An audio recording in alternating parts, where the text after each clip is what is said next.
try this. Jake, you may overtake my body. I accept you into my heart and soul. Please, if you are here, take control of me. Use me as a vessel. Gross. Nothing. Yeah, no ghosts. So I guess the lesson of Beaver Creek is there's no such thing as ghosts, there's no God, and the Bible is a lie. Off to Helltown to find out what the government's up to in the middle of fucking nowhere, Ohio. Hell yeah, bumping out here. Can I get some of this safety herb in my lungs, please? And thank you, are welcome here. Jake, you can't have any because they drug test. Yeah, if you go to work, man, you're going to get drug tested. Jake, you son of a bitch! You get out here! Hey, Jake! Ain't coming. He ain't coming because he's afraid of me, Brian Quinby from Street Fight Radio. Brett, would you like a shot at Jake? Yeah. Oh, I just fell in a hole. That was Jake. That was all Jake. I think we Jake found do the that? ghost. Jake won't let you see your mentions. He's like, don't look at your phone while you're at work, motherfucker.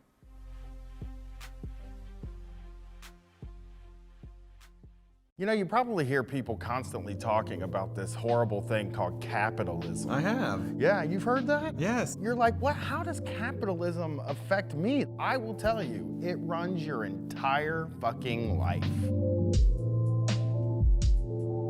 You've probably heard of socialism or communism. Communism! And they say they try to control your entire life. Your whole day is taken away from you. What control do you have over your day now? Most people have to be chained to a desk for 40 hours a week and they're not allowed to leave. When you wake up in the morning and you feel like shit and you have to wipe the sleep from your eyes and like look around and be like, why does this have to happen this early in the morning? That's a capitalism. And it controls everything, like your healthcare, your education. It all comes down to making money, but some things just don't make money.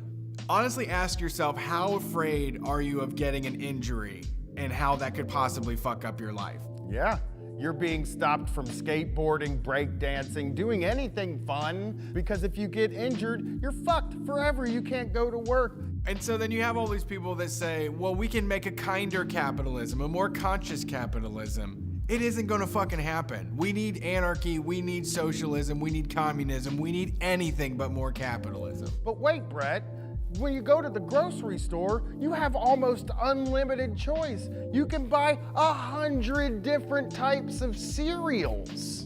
All made from the same stuff with different graphics on the outside. All corn. It's basically just a bunch of boxes of corn. That's capitalism. It actually treats about 1% of the population like humans, and the rest of us like tools for those superhumans. You don't have any money, your bank account's low? I know where the money is. Jeff Bezos has it, the Waltons have it. And they took it from us, right? They took it from us. We're just getting our money back. Yeah, your work made that money. You deserve that money. That's your money. The 1% has never decided to do the right thing. That's why we have to take power and just spread it out among the 100% of people that exist. I mean, I tell you what, even the jobs that paid me nothing, like when I was first learning them, it was like, all right, I can do this. You just need somebody to get the plates and make them go from here to here. I can be the master of that. I was really into that, and I can do that. But after a while, it's like, you guys treat me like shit, and I get the plates from here to here every fucking time, and you talk down to me and shit. What's going on? Jesus, you're counting my lunches. Like, you're looking at what I'm eating. You're like figuring out when I'm going out to smoke. Like, all of a sudden, you're in my shit. But all you said you wanted from me was the plates to go from here to here, and I'm getting the plates from here to here.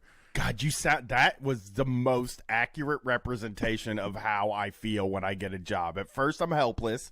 I'm a little baby. I'm sucking off the tea to the manager to tell me what I need to do. You know, I don't want to, my wings aren't fully formed yet. And then once I learn what I'm doing, I'm like, you know, y'all could treat me a lot better for this.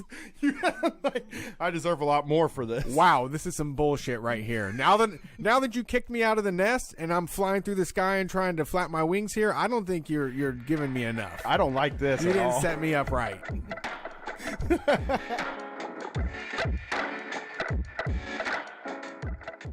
Polite It's about just it. not the polite way to have Yeah. sex. That's just I- really one way to have sex gonna- that's polite, and it's to say, ma'am, or sir, or non-binary person, would you like to enjoy some making love with me? And then if they answer yes, then you mount that person, and you move back and forth politely, and then you kind of finish it up, and you say that was great, and then you never mention it again. That's that's the right way to have sex, okay? And folks, and that's why we don't do any sort of sex advice or sex stuff on this show, because there's none to be given. I am From- wise. I want you to write the polite sex book, like the proper polite method. I just said it. How many times have you gone into work and then looked at your boss and said, "What are they doing?" You ever think about the levels at a job, Brett? Of course, the people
Hey everybody, welcome to Street Fight Radio. Time for the show, the call-in one.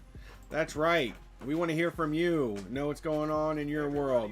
Number to dial is 614-655-3887, or you can jump in the chat. You can go to Facebook, Twitch, Twitter, or YouTube. Tell us what you think. Share your thoughts. Talk to other people in the chat. And listen along. We're glad you're here. Sunday night, time for the Street Fight. We are the #1 anarcho-comedy radio show on any station across the nation. I'm Brett. He's Brian. And we've been doing this for a long time now. We have a lot of wonderful people listening, calling in, and we've created a community of really interesting, fun, exciting people who really care. So come join, hang with the gang, and start street fighting. How's it going, Brian?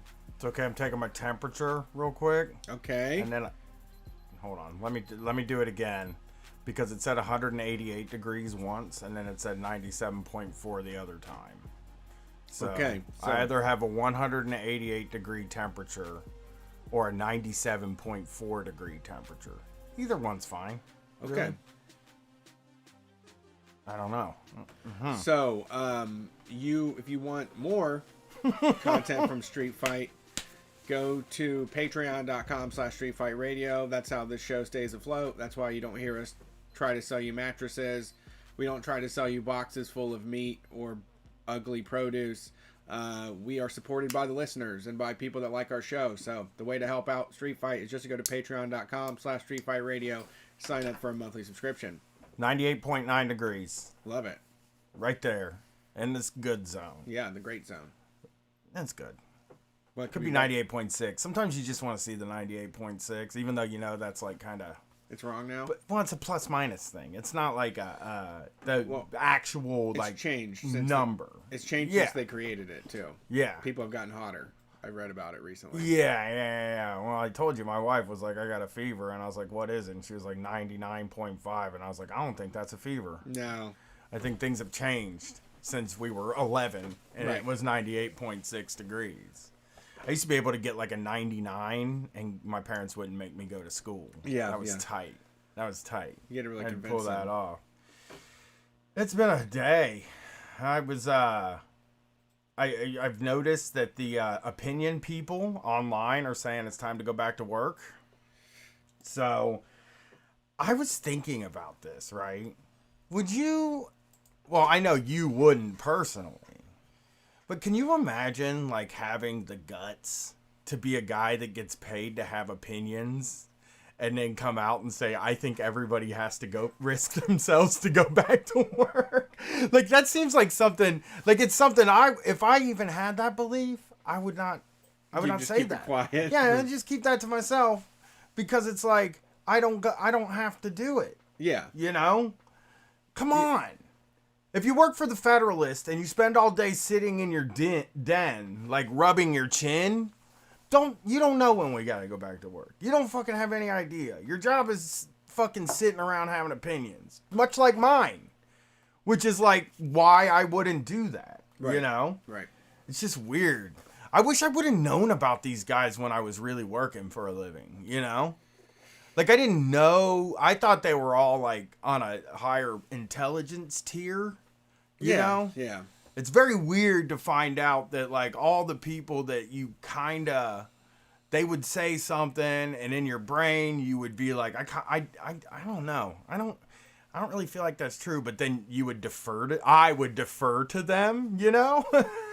Well, you thought that people to write opinions and do journalism, there was like a process of making sure that they were good at it. Yes. Or like thorough or thoughtful or any of that.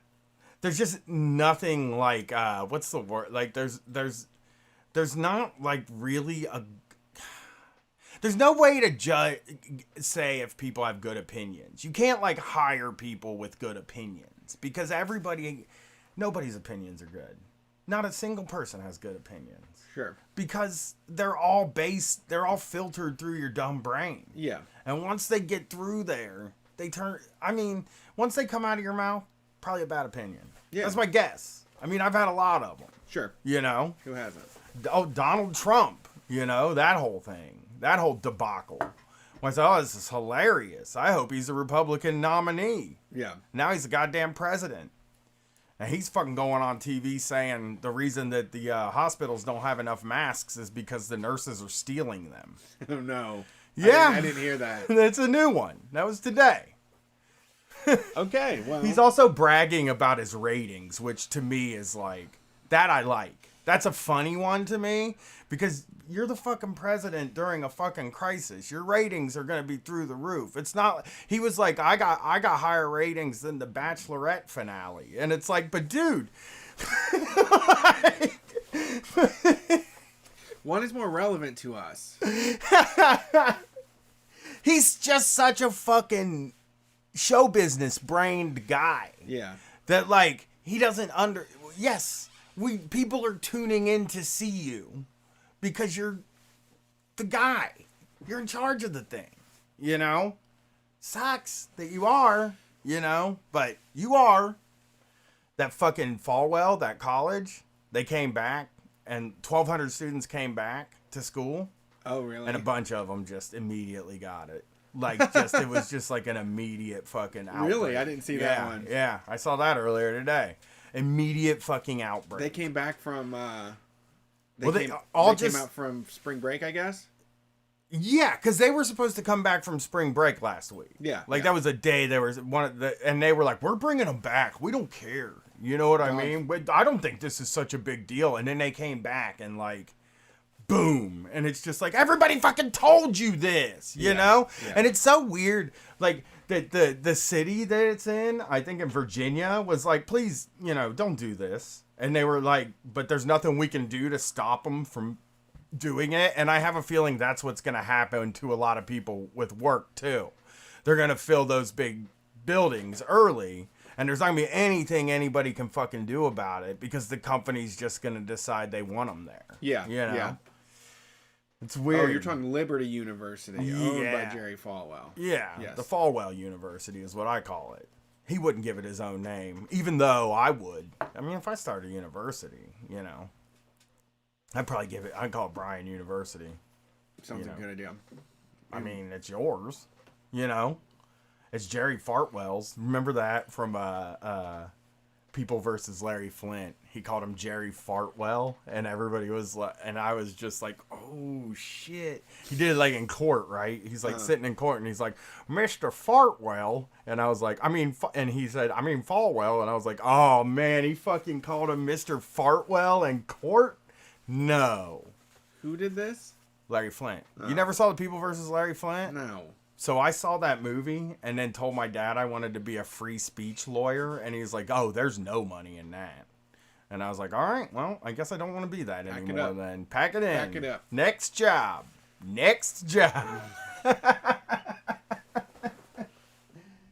Yeah, I mean, I'm hearing a lot of like really funny work from home stories and stuff though. And I heard like this, I heard one teacher did, this is so tragic. This teacher did a whole YouTube lecture for her students, and her fucking husband was watching WrestleMania in the background on YouTube, and all the audio got cut from she did this whole video, and all the audio's gone because WrestleMania 32 or whatever was on in the background, and you're not allowed to air that.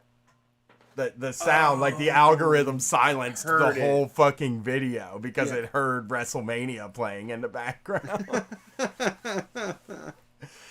What a bummer. Yeah, I saw there's a couple companies now that are trying to keep people's checks. Have you seen that? Yeah, I got that for Wednesday. I got a few of those where there's one company that said, hey, can we like lower their pay if they're getting the stimulus check? And it's like, guys, the stimulus check is $1,200. Yeah, it's one time. Right. It's not real. Right. Who knows who gets it? I guess I get it. I found out I get it now. Okay. But I mean, other people don't. They're like, and nobody knows who gets it and who doesn't. Nobody fucking knows. It's gonna be like it shows up in your mailbox type shit, and that's how you'll know you got it. You know? Yeah. And you won't be able to go to the bank to deposit it. Yeah, the place I saw said they were already calculating how much everyone was going to be getting, and then was just going to deduct it from their pay. Which You can't do that. I don't. Yeah, I don't know how that's possible. These capitalists are showing their asses, dude. Yeah, I mean it is. I mean, there is a lot of action going on though. I mean, Instacart strikes tomorrow. Yeah. Somebody else. Do you think Amazon is going to go on strike? The Amazon in Queens because one of their people has it. And they didn't do any precautions? Yeah, and they have people working there still. Yeah, it's weird out there, man, because it's like nobody has hand sanitizer. Nobody's getting tested. Everybody's out of Clorox wipes and shit. It's like, what are we like supposed to do here? Like, what? How is this? Like, what do we even do? I don't know what to do. It feels like if everybody got tested, we'd know who had it, and then it would stop spreading because we could separate those people. That seems like the most fucking elementary school level of fucking understanding how to fix this. That it's like weird that it's not even a thing that's like being discussed by the government. You know what I mean? Yeah. It's like, what the fuck, dude? You know? You can just fucking have people pull up and you can stick that thing up your fucking nose. And then let me know in a couple days and I'll fucking go sleep in the woods or something until it's over. Yeah, we'll put a bunch of beds in the woods. Yeah. Well, that's what I mean, I always said I was just going to walk off into the woods to die. Like, and just fertilize a tree. Uh-huh. You know, that's my hope, but obviously you end up in a hospital bed. Yeah. Sucks, you know. Just toss me in the woods, like deep in there, so nobody has to find me or anything, you know? Go to Montana, drop me out of a fucking helicopter. It's fine. Okay. Like you know how like do that. sometimes the buckets will pick people up and drop them when they're fighting a fire? Uh-huh. Just put me in a bucket. Just Okay. drop me out. That's cool. You know? But I still feel pretty good compared to last Sunday. And, you know, obviously you do still go through the weird, I think I have it, I think I don't, but I just think that's life now until this is over. Yeah, Erica is too freaked out.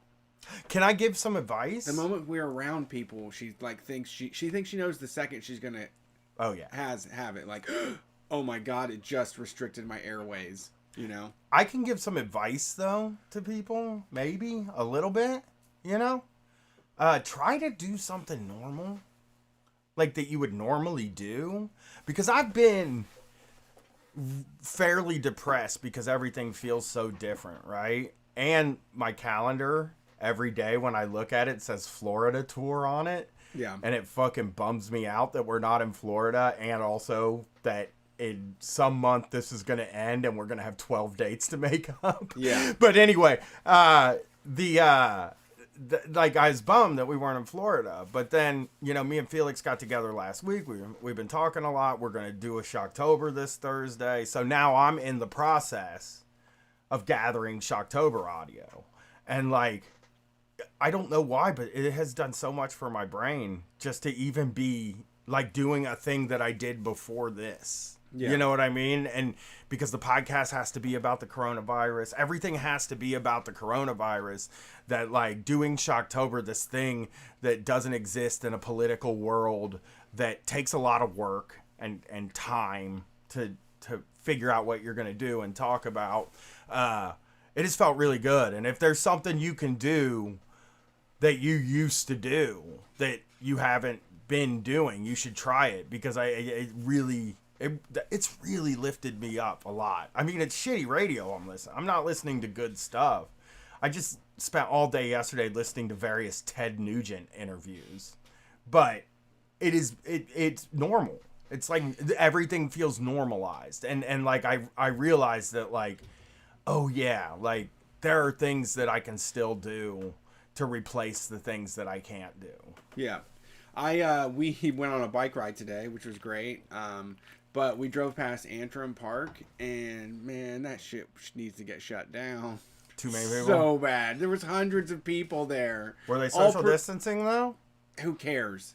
They're sharing the same bench all day long. hundreds of people are sitting on the same bench, Well, I guess that's true. walking the same shorelines, touching the same handrails. As soon as we pulled up, I said to Eric, I was like, we need to get the fuck out of here. This is irresponsible right now. Yeah. Like, if we were in Italy, the mayor would be out here with a newspaper beating everybody over the head. I fucking went to... So I had my brother with me on the first leg of my walk today. The first leg.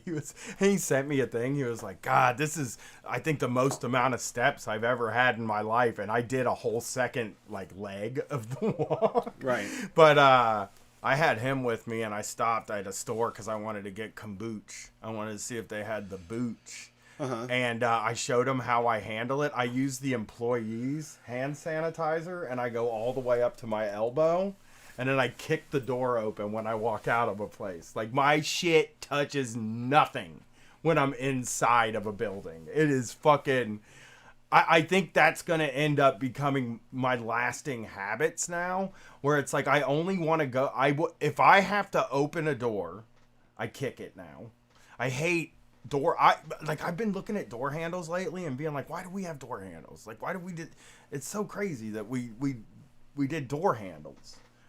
Like, it just feels strange now. I'm not saying, I'm not like a germ phone guy, but you just notice every time you have to touch something now more than you would other times. And so when I get to like a gas station or something like that, and the door has the handle that comes out and you have to open the door this way out towards you, you're like, why do we have door handles? Why do we have to have doorknobs and shit? So you want those little foot hook things on everything? I like that. I do like the foot hook. Why I use the bathroom at the North Market a lot of times, because they have the foot hook. I want to be able to kick a door. You know, if I got to touch something, the bottom of my shoe touching it is probably the best possible situation, you know? But, I wanted to give you an update on your favorite coffee place in town, One Line Coffee. oh no. They fired one of their employees for saying that coffee wasn't essential and you should still stay at home. How'd you find that out? There is somebody on Instagram right here. They sent me the Instagram story post of the person. They are raising money for the One Line Coffee baristas to support the coworkers. But this person is also offering to teach you how to brew One Line Coffee at home if you want. Like, they'll tell you their system. I don't know if I should say that on here, but I don't think they give a fuck. I feel bad being nice to them now. Sorry, everybody. I thought they did a good job with the situation they were handed. Sure. So I feel bad now. It just, you know. They don't have, I mean, really, honestly. You didn't say they treat their employees better than any other coffee place in town. Yeah. They I mean, were really. just the first one to have stickers on the ground that you stood on. That's what impressed you. For me, coffee is like, it seems like, and this so favors like the big chains and stuff, but like, it really does feel like if you're going to be open, you got to have a fucking app, and the thing's got to be paid for before you get in there. And then it just needs to be handed to you and you walk out. Like, but I totally get that favors a place like Starbucks, but it also feels like, it just feels like that's, and it also hurts like people who have to pay in cash. Yeah. You know what I mean? But like, at this point, passing shit back and forth is just like not a good idea, you know? Yeah. Or like signing the screen. Why we gotta sign a fucking screen now? Why are we signing these screens? It's crazy. I don't know why I did a fucking contactless delivery today, and the goddamn guy made me come outside and get it from him. That's funny. Yeah. He didn't understand, or? He called me on the phone, and he was like, I'm out back. Come out and get it. And I'm like, what the fuck you doing out back, number one? Yeah. Fucking just put it on the door. I noticed that, like, I was doing the dishes, and I was like, he can just put it on the doorstep. My hands are all fucking dishes wet. Yeah. And he was just standing at my gate waiting for me to walk out and get it. And I was just like, oh my God. Jesus. Yeah, there's no training for any of this. And, yeah, there's no... I'm not going back to One Line Coffee now, though. Okay, good. They're bad now. Good I mean, Starbucks treats their employees probably pretty bad, too. That's true. And there aren't really any coffee places open. I mean, most of them have closed. The person does have a good point that it is not essential to have coffee shops open. it's just a convenience that. But you know, I probably shouldn't even have. I like to have a cup of coffee every day. But I could also make that at home. Yeah, it's I not have that it at home. hard to make. It is hard to make. It's hard to make as good as they make it at the coffee shop. At any of the coffees. I mean, even Starbucks coffee's better than mine. You know? Damn. My coffee sucks. Really? Wrong amount of water. I wish somebody's gonna message me and be like, this is how you make coffee, because I have a French press, but I have to look up the directions every time and I don't understand them. French presses suck unless you want French press coffee. I like French press coffee. You don't like it because you're saying it's the worst coffee and everybody else is better. They don't use, unless you order French press at a place that's better. French press is fucking oily as shit. That's what I like, though. I like the oily French press. But do you order French press when you go to places? No. I order drip, man. And you like that enough that it doesn't make. I don't see the logic. I like it at home. You know what I mean? Like, I like to go home and eat. What? I like to go, if I'm making coffee at home, I want it to be fancy, is what I'm trying to say to you. But when I'm out, I don't care what kind of coffee I get.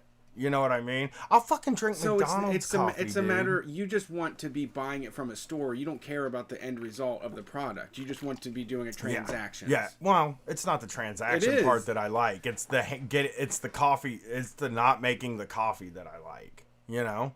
Like, I don't have anything to do with the making of it. Okay. I go to fucking White Castle and get coffee. I don't give a shit. Well, their coffee's not bad. But, I mean, I just go anywhere and get coffee. I don't care. I fucking drink that fucking jacked up blend at the truck stops. You just said that yours is the worst, though. Mine is not very good when I make it because I don't know the measurements at all. You're saying that fucking super Speedway gas station coffee is better than when you can pull off at home. Yeah. Fuck, you suck, dude. Because they don't know they don't have to know the measurements, dude. They have a fucking thing and they just throw it in another thing and that makes the coffee. You know? I don't know the measurements. It's not that hard. Or the grind. I've had coffee. It's not that hard to make. There's not that much science behind it. Especially if you're willing to have fucking McDonald's coffee. You don't need measurements at all. You just need fucking pre-ground coffee from Walmart. That's true, but you do have to measure it. You have to know how much to put in for how many cups. You know what I'm saying? Sure. That kind of thing. Sure. I have a hard time with. It's either too much or not enough. And it's just really hard for me. Okay? My life is fucking very hard. Okay? I'm so confused. I want coffee. You don't want coffee. You want somebody to make it for you. Yes. You don't want quality coffee. You don't want coffee. You just don't want to make it. I don't want to make coffee. That's the thing. You got me right there. I don't want to make coffee. I don't like it. And I spend all day outside walking. So going and buying the coffee is really, I can't like bring a thermos with coffee in it with me. You know? It'd get cold by the time it was time to drink it. And it's like, what am I going to carry, another thing? Yeah. I'm already carrying 2 things. I'm carrying all kinds of shit with me. It's a whole thing. I love having somebody make my coffee. It's like the cheapest luxury that you can get. Cheap how? I mean, it's like a fucking $1.85. Well, now it's like $2.50. But it's just like a luxury that's like, you know, it doesn't take a big bite out of your bank account when you buy a $4 coffee. It feels like, oh, okay, that's fucking $4. You know what I mean? And I made it to that way. Every that's day, true. that's a big bite. Well, that happens during the summer. That's not that $4 coffee doesn't happen all winter. It's $2, and then I go cold brew. Okay. And then it becomes $4, $4.50, and I shouldn't do that. You know, but I like it. It's fucking seriously. If I had to pick a luxury, it's probably that. Like, it's the small time, it's like a small level luxury. And it's like I worked and I got to the point where I'm at, where I can buy a cup of coffee and it doesn't kill my bank account. I can buy a cup of coffee every day and it doesn't kill my bank account. And I sort of feel like this is a reward for me because I got where I got, you know? So I'm buying the coffee. I buy the coffee. It feels real nice. All right. But I don't know. I can't think of another, like video games, right? Like I buy myself a video game. Those are expensive. Yeah. So I got to buy Animal Crossing this Thursday. For who? When we get paid. The fucking kid needs it. Yeah. All of a sudden. I I fucking got in her shit, though. I was like, can't miss out on the fad, right? yeah, you like Tom Nook? And she was like, because I was like, hoping she didn't know who he was, and I was going to be like, motherfucker, you don't know shit about Animal Crossing. But she does. She had it on DS. I totally forgot she did play it. Okay. But she wants Animal Crossing. I don't think she played it on a DS either. I don't think she'll play it when we buy it. It's going to be $60 right down the tubes because you know I'm not going to play Animal Crossing. Yeah. Katie could probably get in. Well, it's a very specific type. It's just you have to want to collect everything and really get excited for like a new bug or a new fucking piece of fruit or something. Yeah, I mean, I'm playing Tetris only right now. I'm an old man. I'm just like, let's play that Tetris. fucking Tetris, you know? I loved that game growing up. I wasn't 450 lines yesterday, so. I've never been a Tetris guy. I do like it, but I have one game, but I don't play it. You want to hear something sad? Gwen plays Tetris, and I said, what's your most amount of lines? And she was like, what are lines? And I was like, you know how when the line disappears, then you get a line. That's a line. And she was like, oh, it's like keep score? And I'm like, yeah.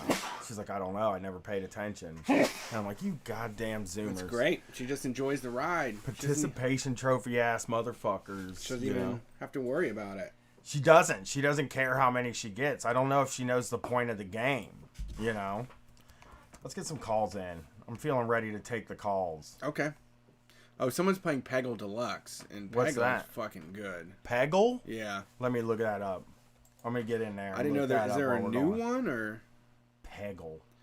It's just it's kind of like Arkanoid type thing. Well, not Arkanoid. You'd have to just shoot a ball that bounces around, and then it bounces back, and it gets rid of dots. Peggle Deluxe. Oh, it's not the new one.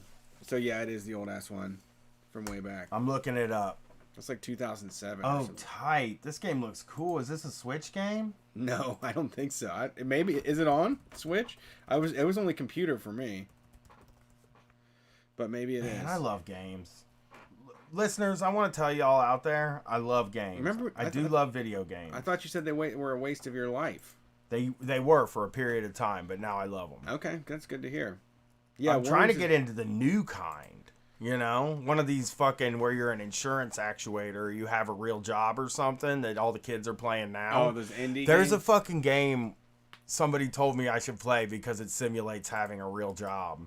And I was like, because I think I may have said I missed like having the structure or something. And I was like, I don't really miss it. I was probably just talking out of my ass at that point. Yeah, it's probably sounded nice. I did post my 4 albums that I've been listening to since the quarantine. And people were like so impressed with me because I never talk about the good stuff I listen to.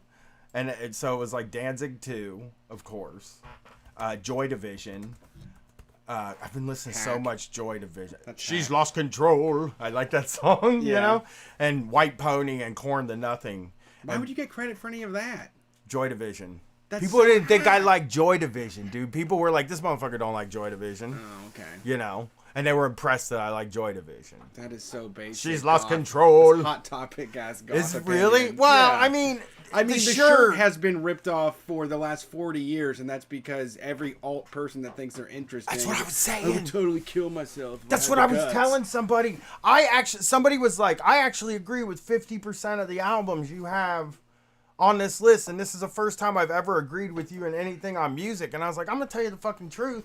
It's less interesting to say I like fucking Joy Division than it is to say I like Korn. That's true. You know what I Absolutely. mean? 100%. It's just 100 times more interesting to say that I like Limp Bizkit than it is to say, like, yeah, there's a bunch of Bob Dylan songs that I like. Right. You know? Everybody likes that shit. Everybody likes Joy Division. You know? Yeah, that's not a hard sell. I know. That's what I'm saying. It's a good music, but it's not fun to talk about at all. Yeah. Yeah. Love will tear us apart again. You know the reason I like Joy Division is your fault. What? Yup, Don't blame it Brett on Payne. me. Brett Payne got me into Joy Division. when we first started hanging out. We're talking 2008. You fucking told me to watch the movie Control. Oh, yeah. I watched that fucking movie, and then afterwards I was just like, she's lost control. Yeah. For months, I only listened to them. That's why I like Joy Division now. Oh, wow. Well, Your fault. I'm glad you got that. Now you yell at me for liking it. No, It's I hacky, but you made me like it, which is your fault a little bit. You could have just never told me to watch that movie, That's true. I guess I should have. which I loved. Kept my mouth shut, and then I wouldn't be doing radio with a guy that's saying, "Oh, I like Joy Division. I'm not into that pop music. I like Joy Division." Yeah. Well, I mean, that's just what I'm listening to now because I tried to I'm not- listen I'm to not the saying it's Smiths. bad. I tried to listen to the Smiths. I knew you couldn't do that one. And I like the one song that I like, the Please, Please, Please Let Me Get What I Want. Yeah.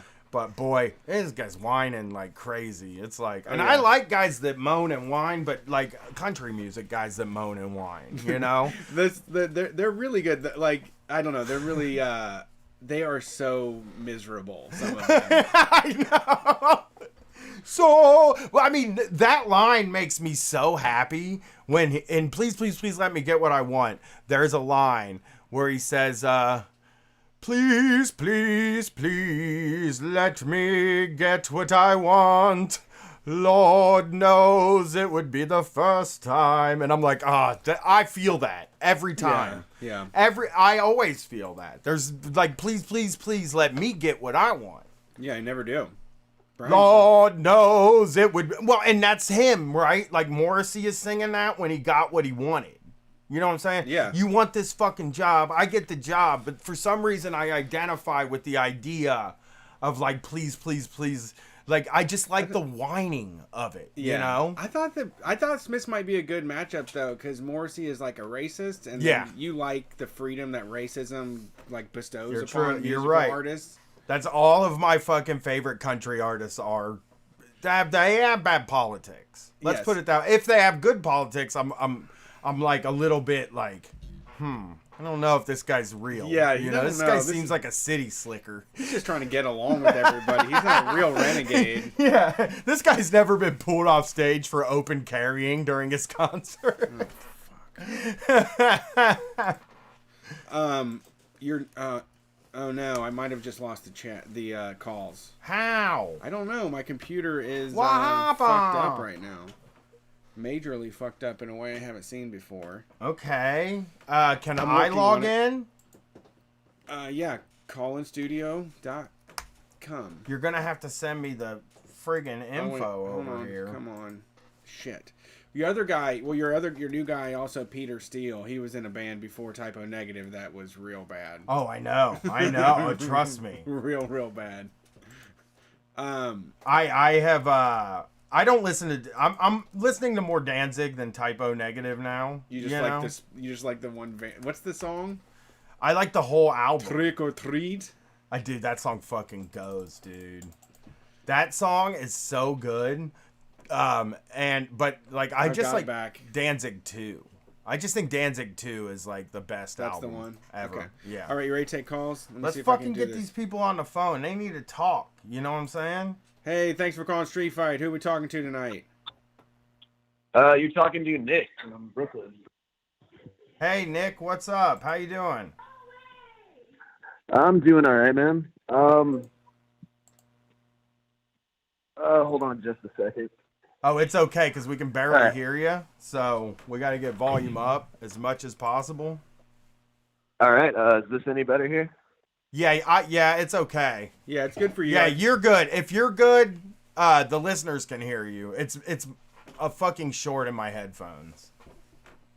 All right. I see what's going on. So yeah. Anyway, I called right away because I felt really compelled to talk about something that I saw out here in Crown Heights this weekend.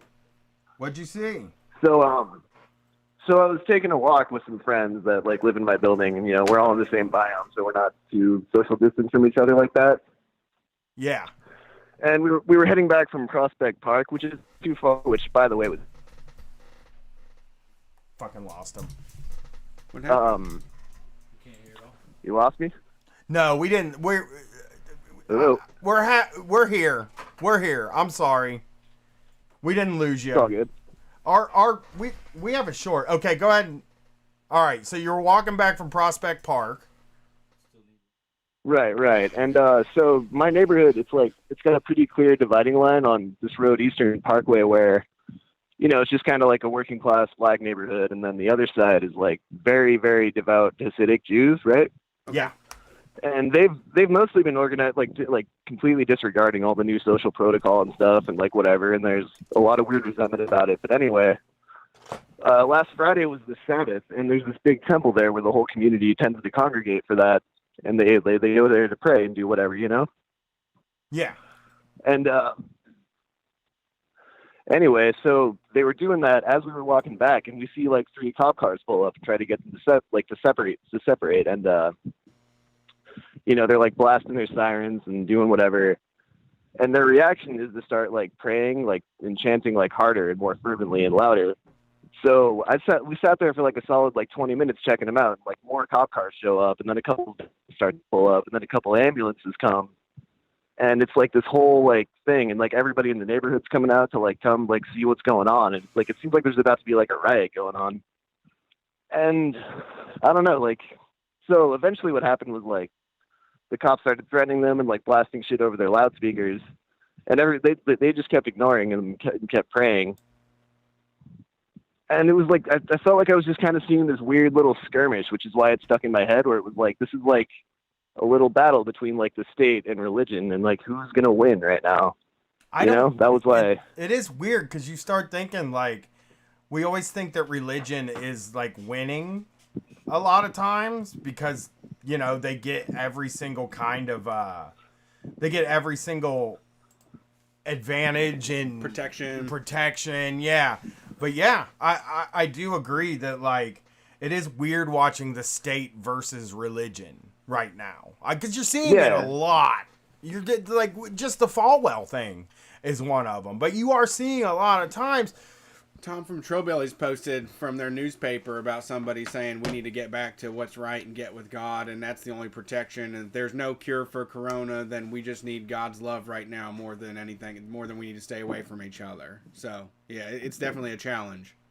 Yeah. I mean, I wonder if that's the attitude they have over there. And then, but eventually, like they won out. Like the cops started to disperse. I mean, I think because some of them got pulled away because like a huge ATV gang, you know, drove by being all loud and shit. So a couple of them just went to go chase that, because I think that's what cops around here like to do for fun. But yeah. But it's so like it was a victory for religion circle. in that one, at least the way I saw it. Like they were able to finish their ceremony and kind of disperse of their own accord. Right. Yeah, this is a big problem. I don't know what we can do to rein them in.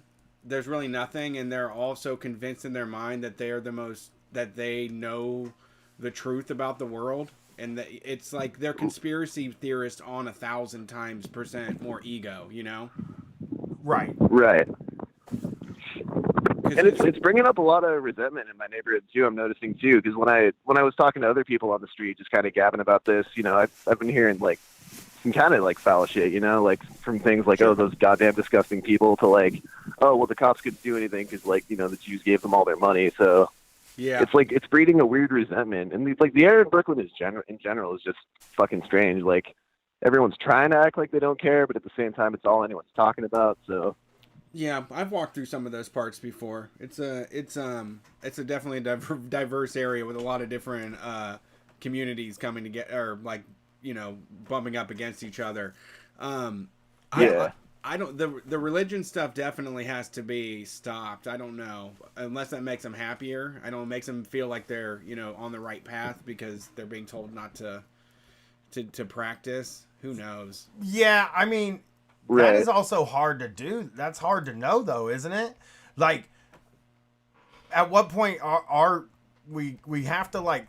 I guess there is a point where we have to kind of let people do what they do. You know.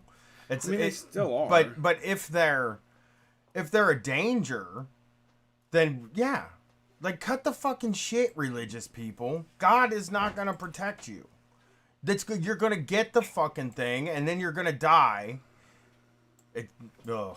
There's a pastor in Virginia Yeah, that I mean, said it was all like, fake. And well, his ass is especially because dead. in Brooklyn, like flattening the curve is like that's the only move at this point. You know, like the hospitals are already freaking out. I work as a freelance carpenter, so you know I've been keeping my eye out for any kind of work, and like the city's actually been trying to contract people like to do this job where they'll send you like the basic supplies, and they're like having freelancers make like hospital gowns and paper masks and things. Yeah. So like it's kind of like it's frustrating the fact that like you know what's going to kill people is there's not going to be enough room for them, and these people aren't like you know they're completely disregarding that in the name of their faith, which is like it's just a little crazy. Yeah, absolutely. For me, I never know what to do when it comes to religion, especially because like I've always been kind of I you know obviously for a big portion of my life I was a pretty hardcore atheist. It's exactly why I got kicked out of rehab. But now it's one of those like go along to get along things with me where it's like, you know what, this person thinks that if they don't do this, they're going to burn in hell for the rest of their life and it causes them anxiety. So I guess I got to let them do it, you know, and not get overly mad about it. But it's very but like now at this point their actions are affecting me, you know? And if Trump opens everything up, these fucking people are going to go to church. They're going to fucking fill churches on Easter. He has said no doubt. And that shit is going to be devastating. Fucking devastating. But here's the thing about all of this. This is not this reaction to this is not a matter of we need to police everybody. It's that those of us that are smart enough and those of us that don't believe that we know the will of God and that we're a part of that, we're able to quarantine and limit contact and do the right thing. The other fuckers, we're stuck with them. We've always been stuck with the dumb fucks that want to control us because they are religious or whatever the fuck it is, or they're going to do what they want. Right. So we are doing the heavy lifting while the morons get to run around and say it's all fake or that you know, God's love will cure it as they're fucking dying. They can say that from behind a respirator mask. Right. Yeah, you're right, Brett. I mean, I feel the same way. It's like I guess we have to I don't know. stay It's like, home. I mean, there's already a confirmed case in my building too, so I'm kind of at this like nihilistic point where I'm just like, well, you know, it's only a matter of when now. Yeah. I so went and picked somebody up. That's just like now it's like personally affecting me though. You know, if the hospitals are overfilled, if I you know, God forbid, I need some sort of like medical assistance to get through that shit, then like, you know, I don't know. Yeah, it's I mean it's a tough circumstance. It's very frustrating as we get further and further into this, and I mean the news that's coming in is just absolutely devastating. You're seeing all the way the system's getting overwhelmed. You're seeing all of, you know, the high profile people that are sick or have lost their life from it, and I think that it's going to be hard to find a place. You're going to have to find a place to put that frustration besides trying to control people that are never going to listen to you, you know? Right. We already know that. I mean, the thing is, they have this power anyway, you know, like in everyday life that they just. I'll say this. I had this conversation with my mom yesterday where she said that like she knows people that are, you know, they keep thinking they have it or they're gonna get it and they're not very healthy. And I just said, all we can do for those people at this point, like conservative type. She's talking about conservative type people that she knows. And I was like, all we can do for those people at this point is hope that they're smart enough to not believe that everything's okay. You know what I mean? And if they aren't, then we're just going to have to deal with whatever we're always going to be cleaning up after them. We're always going to be dealing with their fucking mess. And don't convince yourself that every Trumper or conservative or Republican is like this, or every religious person. I mean, the people in my life that are the most strong conservative voices, they are taking 100% serious, and they're not doing any of the bullshit. Right. They're not out there spreading anything. So you can't just you can't get too doomy about it and think that everybody's just going out. All the conservative people in the country don't give a shit and they're going to go spread it to each other, you know? Yeah, but there are a Yeah, lot. I mean, like, there's those people who like want to like own the libs or whatever, but you know, a lot of the conservatives I know, like, they're the ones who already had like a 3-month supply of beans ready to go. You know, They got a Jim it's like Baker. like broccoli here, what cheeseburger. I'm worried about is the fact that no one really takes that shit seriously. Because my side of this area is, you know, it's pretty working class, and everyone here lives basically paycheck to paycheck, and it's getting to that point already where everyone's paychecks kind of starting to run out. You know, like a lot of people I know have like credit lines at the deli and all that shit. Yeah, yeah. So desperate. like that, like, you know, that's my real anxiety. Like, yeah, I'm gonna get sick and it's gonna suck, but like no one really lives in that building, so I'm not worried about that. I'm really just worried like everyone's out of work, dude. And people are gonna start acting stupid to get by. Yeah, that's part of it, definitely, for sure. But I mean, as long as you live in a building with the criminals, you should be fine. I mean, I don't know. My weed dealer lives downstairs. But Okay. Yeah, I mean that the economic part is going to be a very big issue. But you know, as far as handling the large groups of people, I don't know what's going to happen. I don't know if you know, churches are going to be the people that walk right into this and reignite it. But I definitely appreciate you calling in. yeah, it was fun. Thanks. Yeah, have a good Thank one. you. Have a good night. Yeah, You there's too. Thanks, guys. I don't know. That's such a. I don't know. I really don't know where. We don't have that, you know, here. I don't think. What? We don't have. I don't know. There's what churches. I wonder. They're all shut down, right? You're not allowed to do them. No, I think the churches are shut down. Trump had said that thing where he was like, we saw got to that. open it back up on Easter so everybody can, so we can see the beautiful full churches on Easter. Right. And it's like, yeah, that's do the that. date they're shooting do for, that. and that date ain't gonna happen. You know what? That big church with the big stone Jesus, they're still doing stuff too. Oh, Touchdown Jesus, right? yeah, the one in Ohio? Yes. Of course they are. There's a few of them. Yeah. Oh, wait, let's see who's on the line. Thanks for calling Street Fight. Who we talking to tonight? Hi, this is Jonathan. How's it Hey. going, Jonathan? Hey, Jonathan, what's up? Good. First of all, real quick, Danzig 2 is a masterpiece. Okay. Greatest Danzig, isn't it? See, It's just fucking every second of that song. now we're doing album. something more interesting than Joy Division. Yeah. Snake of Christ. It's just an That's what album this by one is. a short goth man that starts out with "sold into slavery down in New Orleans." You're like, oh man, maybe some topics you don't cover, you know. Yeah. But He was really channeling something on that. the blues. It was the blues. The guy said fucking Yeah, knows yeah. what the blues are like. You can't Yeah, he's yell had at the him blues. for it. He's definitely Yeah. had the blues. I'm sorry.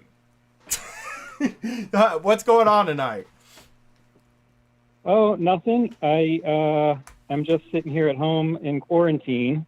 I've been here for about 2 weeks, I guess, Nice. and I'm a teacher, so I've been broadcasting all of my lectures, and so I guess I'm a streamer now.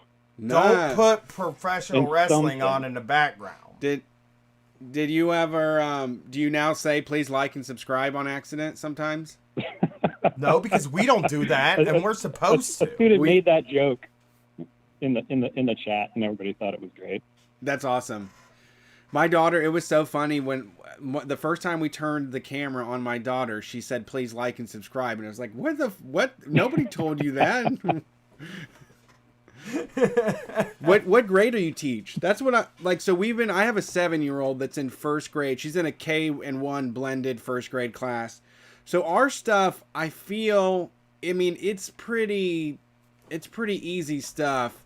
The lessons are, you know, reading and basic math. I'm not overwhelmed. I couldn't imagine trying to keep like an algebra class, like a high school algebra going, or any of like. I was wondering. I was thinking about Gwen earlier today, and like, how do you do a high school class schedule from home? I'm trying to. Fucking impossible. So what they're doing in her high school, at least, is that they have to spend 3 hours a day working on school. Okay. That's the fucking. That's That's how fair. it works. Yeah. So they don't have to get up early or anything. They just have to do 3 hours worth of work throughout the day, which is like that's the fucking perfect way to do college. That's how I did online. I mean, school. That's how I did online college. You know, those online courses, I would just get on when I wanted to. Ours is the same. They pretty much told us. They've told us like an hour is fine. 45 minutes to an hour a day is okay. And you know, I was really impressed. Sorry, caller. Before we get back to your sitch, I was really impressed because we have a parenting street fight group on Facebook, and somebody posted how they were feeling like really inadequate, and how like all of these families and parents were sharing all of these like science projects and English homework, and they were doing all these amazing things. They're going to like online classes with like Mo Willems, the guy that wrote the Pigeon books, and all of this. And then a bunch of street fight people were like, no, fuck that. Those people are just showing off for the internet. Fucking do what makes sense and what makes you feel all right. And that was like, made me feel so good that I didn't have to go in there and say, don't worry about Instagram moms that are fucking doing the most right now to show how good they are. Like, I'm not a teacher. I don't want to teach my daughter shit. I send her to a fucking place to do that. So you're going to get 30 minutes out of me. I'm going to show you how to do math the old school way. And then we're done. That's the learning that you get from me.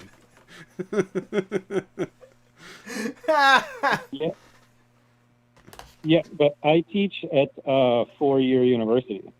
Oh, I'm a God. professor at a 4-year university. Damn, And so son. they told us they were shutting down campus, and they said, okay, we're going to restart everything in 3 days, and it's going to be all online. What? So are you So that happened just about 2 weeks ago. I did hear So somebody. you work for Phoenix now. You work for Phoenix University, essentially.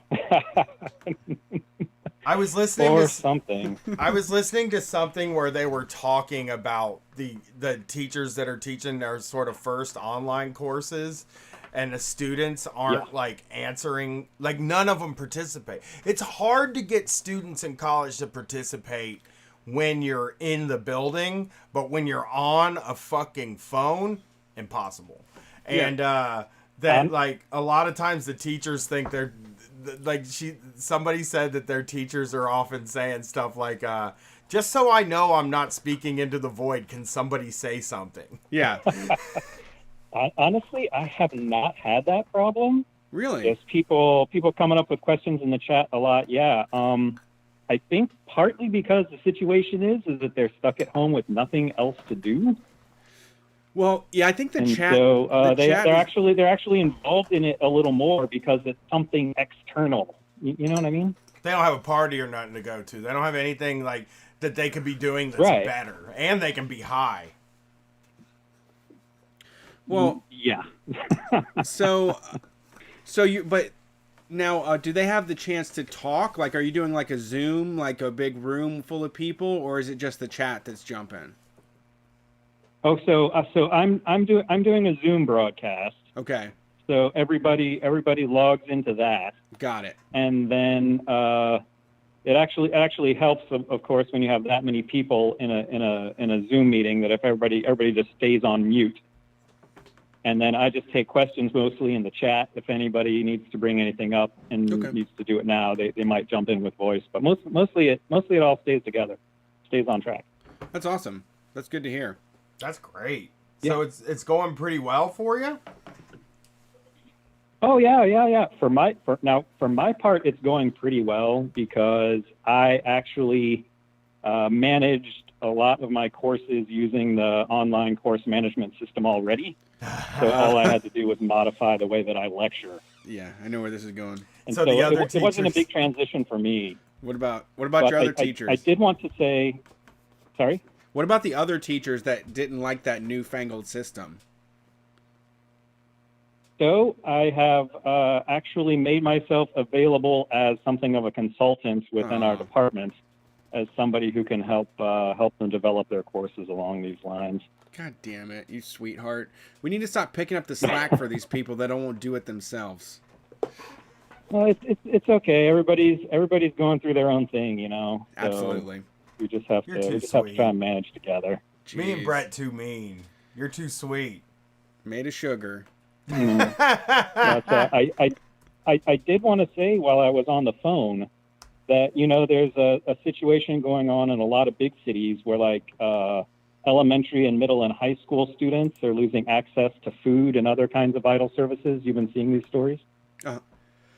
I mean, I don't know. We did in Columbus. So in Columbus, public schools, all breakfast and all lunch is free. And they stepped in with us. They stepped in with a plan about 3 or 4 days after we went on quarantine. They're serving breakfast and lunch every day now. Yeah, so that's really great, but I think there's a huge unacknowledged issue out there that a lot of college-age students are dependent on the services that their campus provides. True. And they are now cut off from those services. Yes, absolutely. For example, my campus had a food pantry for students who are insecure, who are food insecure. You know, they have counseling resources. They have all these things that are actually quite important to students' lives, and they have all been cut out of those. Yeah, it's a side effect that is going ignored right now. I don't know where people where they're going, but we have had several students that all of a sudden don't have a place to live and don't have a stable home to go back to, you know. Right. You know, it's nice that they're kind of, you know, prorating your rent on the dorm for the rest of the semester, but if you don't have anywhere to go, you know. Yeah, the nowhere you're to an go. international student, you're from out of state, something like that. Yeah, that's wild to me. The kids that, yeah, you're right. Like somebody that's even at Ohio State, there's a lot of people from like Japan and China that go to school there, and it's like, where the fuck are they supposed to go if they can't stay in the dorm? Right. You know what I mean? Right. Like, what the fuck are you supposed to do?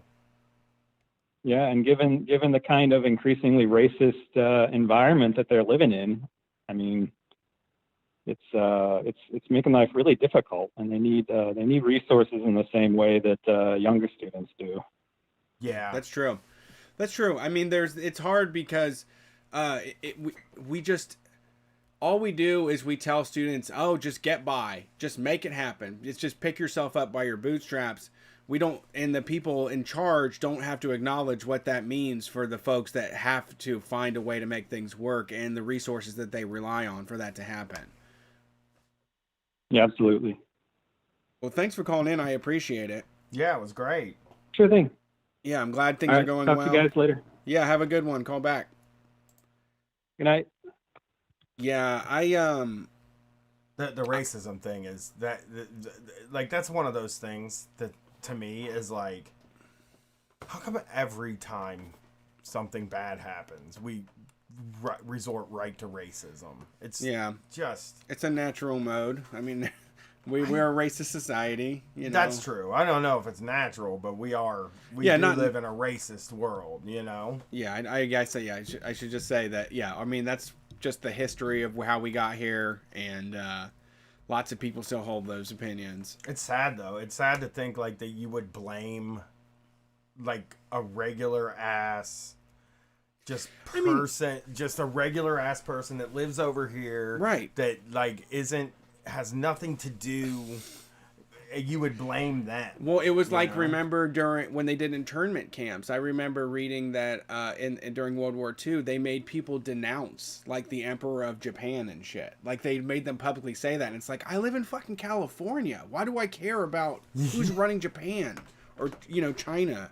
Like why? There's no connection there, you know? Right. Yeah, exactly. They're here. Like, they're one of us, right? Yeah, I always have felt like one of us, just meaning that like a person that is in my neighborhood that can make food for me that I pick up.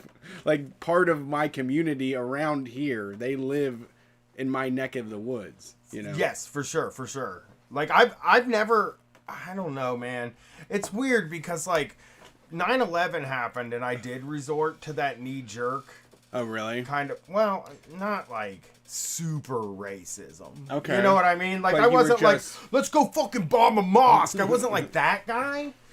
but I was like, I did sort of, why are they like this? Yeah. Sort of shit. You Yeah, know what Muslim I mean? religion is bad. That Sam, Yeah. what's that dude's name? I don't know. Some Sam that talks about it that sucks. I forgot his name. Sam the guy? Sam the guy. That's his name. Sam the guy. Sam who? Sam, he does a podcast and he's like low-key xenophobic. Oh, the fucking Sam Sam Harris. Harris, yeah. People think that regular people think he's amazing, and Oh, all I he fucking does know is a give guy. them an answer to like why they can dislike Muslims. I know an extremely smart person who likes that guy, and it Right. bums me out, Right. man. All right, next call. Next cow. Thanks for calling Street Fight. Who the fuck are we talking to tonight? I like that new version. Hey, you're talking to Joey. Hey, What's up, Joey, how's it going? tonight? Good. I live in Louisiana, and I just wanted to talk about my job for a minute. I'm still working right now. I work at a drive-through daiquiri shop. Oh no. Yes. Oh, Okay. man. Is Well, this going to be really bad news? I mean, drive-through is a plus. Alcohol isn't necessary. I think it's more essential Oh, than yeah. coffee. how dare Sounds real fucking essential, right? Like, Well, it does I, feel essential. The alcohol almost does sort of feel essential right now. You know? Well, DTs are real. Yeah, and like we got to do something. But It's I don't- getting crazy. But I do understand not wanting to do it. You know? yeah, no. So it basically fits into like a loophole. Yeah, it fits in a loophole because of the drive-through, and I understand why drive-through restaurants are open, because you close down restaurants, people are gonna fucking rush the grocery stores and Right. shit. I feel like if you close down the daiquiri shops, people will just pick up alcohol He's when right, they're yeah. grocery shopping. He is right in that, Yeah, like, we it's- don't need daiquiri shops No. open. Like, you can go to the liquor store and get your liquor. You don't need a fucking Daiquiri. I need a daiquiri right now. Is anybody even coming to get the daiquiris? Oh, it is insanely busy right Oh, no. now. No one here is taking this seriously at all.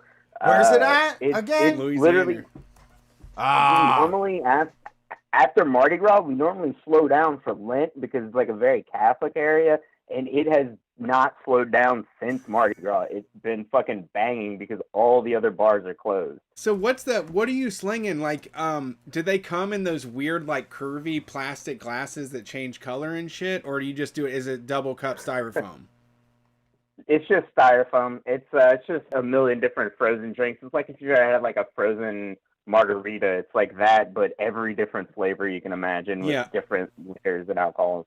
Yeah, we've been. I just didn't know how you were serving them. So, and that's all you have, really. There's no food at all? Yeah. No food. There's nothing necessary about it. We're just serving people just frozen sugar and alcohol, and Well, we haven't closed down. We got some people in the chat that my- have never heard of this concept. They have no idea that drive-through liquor was a thing. How much are people paying? Like, what's the price range on the stuff that you sell at your place? Just for folks that are just now finding out about drive-through daiquiris. Oh, it's dirt cheap, honestly, man. Like, so it's between $4 and $8.50, depending on the size, going from 16 ounce to 44 ounce. 44-ounce daiquiri for $8.50. Yeah, Yeah, but they got all the good flavors too, right? yeah, and you can get one made with fucking Everclear, and just put yourself out for the day. What are your most popular flavors, you think?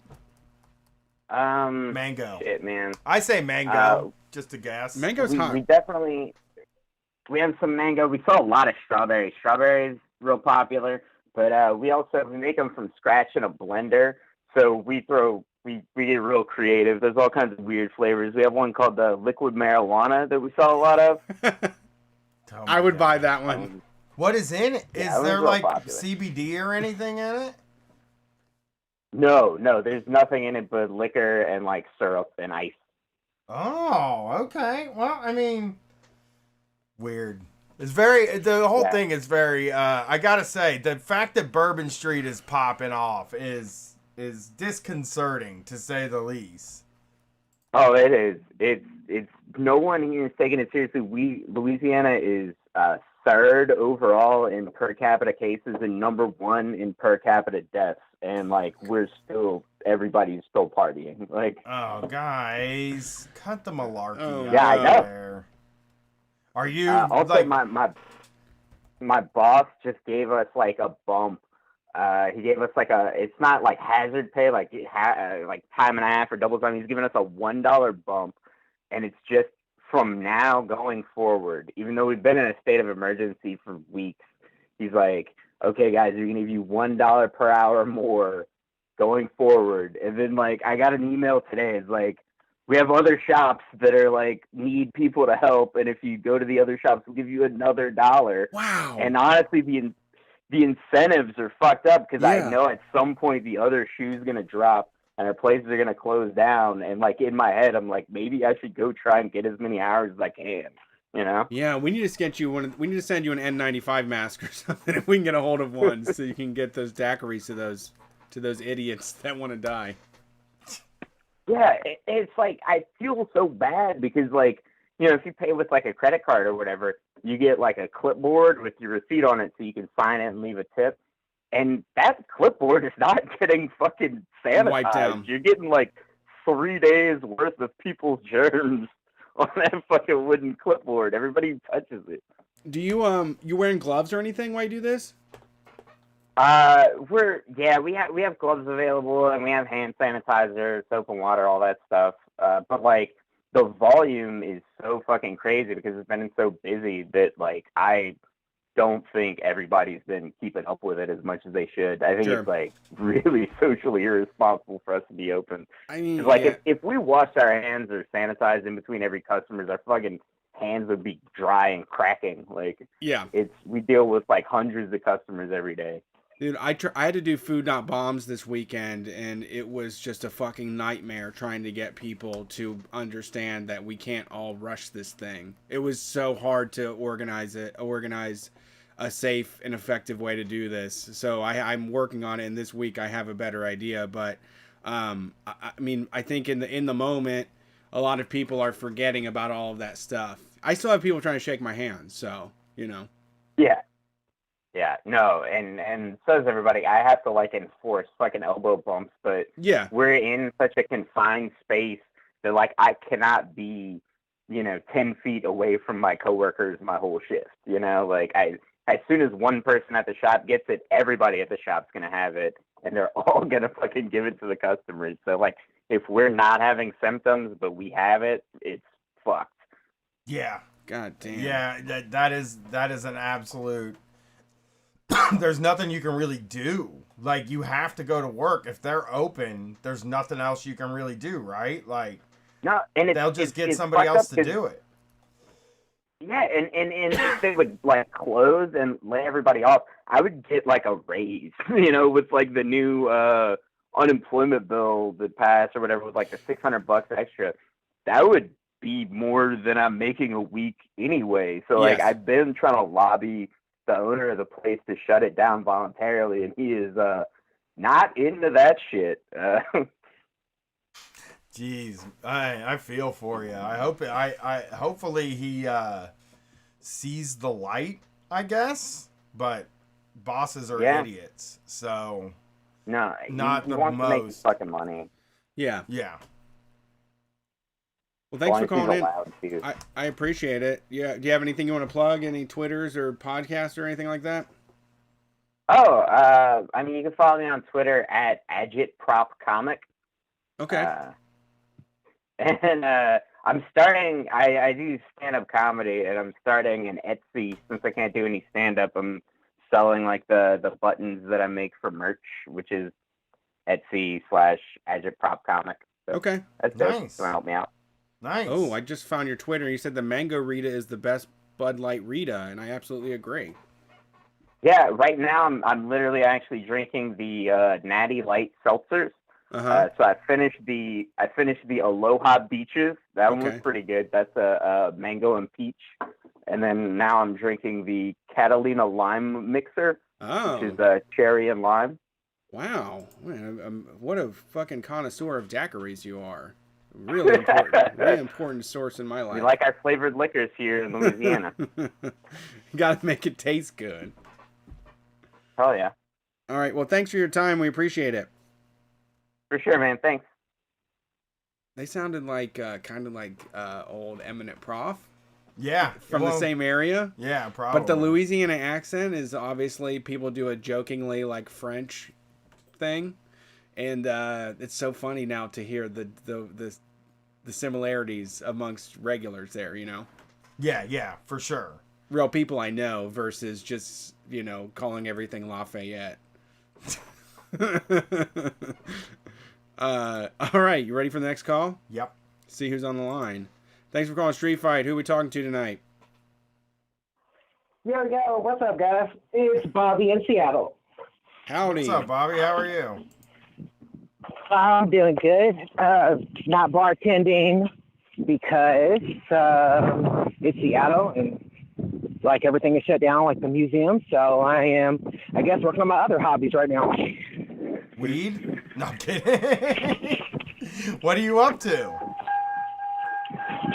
Well, I don't know. Just kind of like, I guess, trying to figure out what I like. This is a good time to kind of reevaluate everything, and I'm getting paid for it, so I figure why not. Yeah, for sure. I was,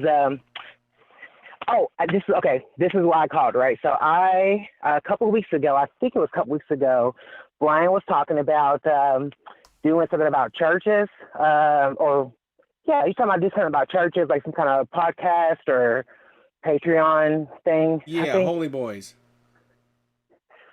Holy Boys. Okay, so real quick, my family owns not my family, but my aunt and uncle have their own church back in Louisville, Kentucky. Ooh. And so I was raised, like, my dad's Catholic, my mom was like Pentecostal, Baptist, like black people clapping tambourines, like the fun kind of church, but it lasts all day. And my aunt and uncle saw how much money they were bringing in and decided to branch off when I was in like middle school and create their own church, which is crazy popular. And it's in it's in the west end of Louisville. So it's in like the black neighborhood, and they have like 2 different sermons every Sunday. I mean, there's so much stuff I know. I mean, it's so greedy, and just the way it all works is awful. And I was just like, I had to tell you about it. Yeah. So I have to say initially, I love this because like you can try to be the best. You could try to compete with Benny Hinn, or you could try to compete with like Jim Baker or something. But you could also create a little bit of buzz in your own neighborhood and easily probably get a 6-figure income that makes you comfortable as fuck and not have to be all over the TV and shit. You don't have to be the best to make the most to make money, Absolutely. Like they do this so easily. I mean, my uncle, my uncle was never a preacher. Of course, he didn't even like going to church when I was like forced to go to church. He didn't even like going until all of a sudden he became this pastor. I mean, he's the only pastor that I know that has a retirement plan that says that he doesn't want to be preaching within the next 10 years. I mean, they've already got their really nice house over in southern Indiana that they don't have to pay for. They have the church people come over and they cut the grass. They have the church people come over and do all the maintenance. They have they just put a movie theater in their basement. My aunt's got this huge luxury walk-in closet with like a chandelier. I mean, that's the incredible. Church. So like on they have First Lady Sunday, right? Which is the First Lady is always the preacher's wife. So my aunt has her own Sunday, and for the last Sunday, they bought her a brand new car. They bought her a convertible on the last First Lady Sunday. That was her gift. I mean, it's mind-boggling to think like how they do this.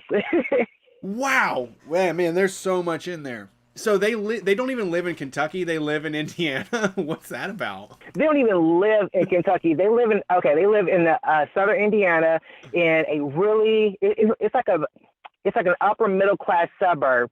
So it gives this appearance where it's like, see, these houses are like normal duplex, or not duplex, but what's it called? Like 2 split levels and stuff like that. Like these are normal looking houses built in like the 70s and 80s. So, you know, we're not living anything lavish until you go, and they put a pool in their backyard. I mean, Yeah, that's my good aunt, money. she will go to, she drives, I mean, she goes up to Cincinnati and stuff all the time, and she'll go to like the luxury stores and buy, you know, $400 pair of sunglasses, and she's Yeah, God is that's why good. she married him. God is good. Sounds like it to me. God is great. That's big business. Yeah, they are so greedy too. Like, they are the greediest. My mother, she went to their church. She just stopped going about maybe 6 months ago. And she, you know, they have this whole thing where you can go there and just go to church every Sunday, Of course. or you can be a member of the church. So it's like being like the Patreon side of it, right? Right. And to be in that, you have to take an 8-week course. You have to pay for it and take an 8-week course where they teach you subjects like tithing and offerings, why it's important to tithe, and how it's your responsibility. Like my grandmother, because my grandmother, she is like a complete narcissist, so she has to be a part of this too. And she will call the people up whenever they're, if like they didn't make their tithing or whatever, and you're a member, she is responsible for calling you up and figure out what's going on and how we can get you back on track. And this is common practice. Yeah. There's a big televangelist in town called Rod Parsley. I think Brian's going to do an episode about him. I am. But he is also famous. He's kind of like, I don't know if you listen to that episode we did with what was the Epstein podcast, the one we did about Les Wexner. Eat the Rich. Eat the Rich podcast. We talked about Les Wexner, who's like this guy in town that has a whole bunch of money, and there's all these people that have worked for him.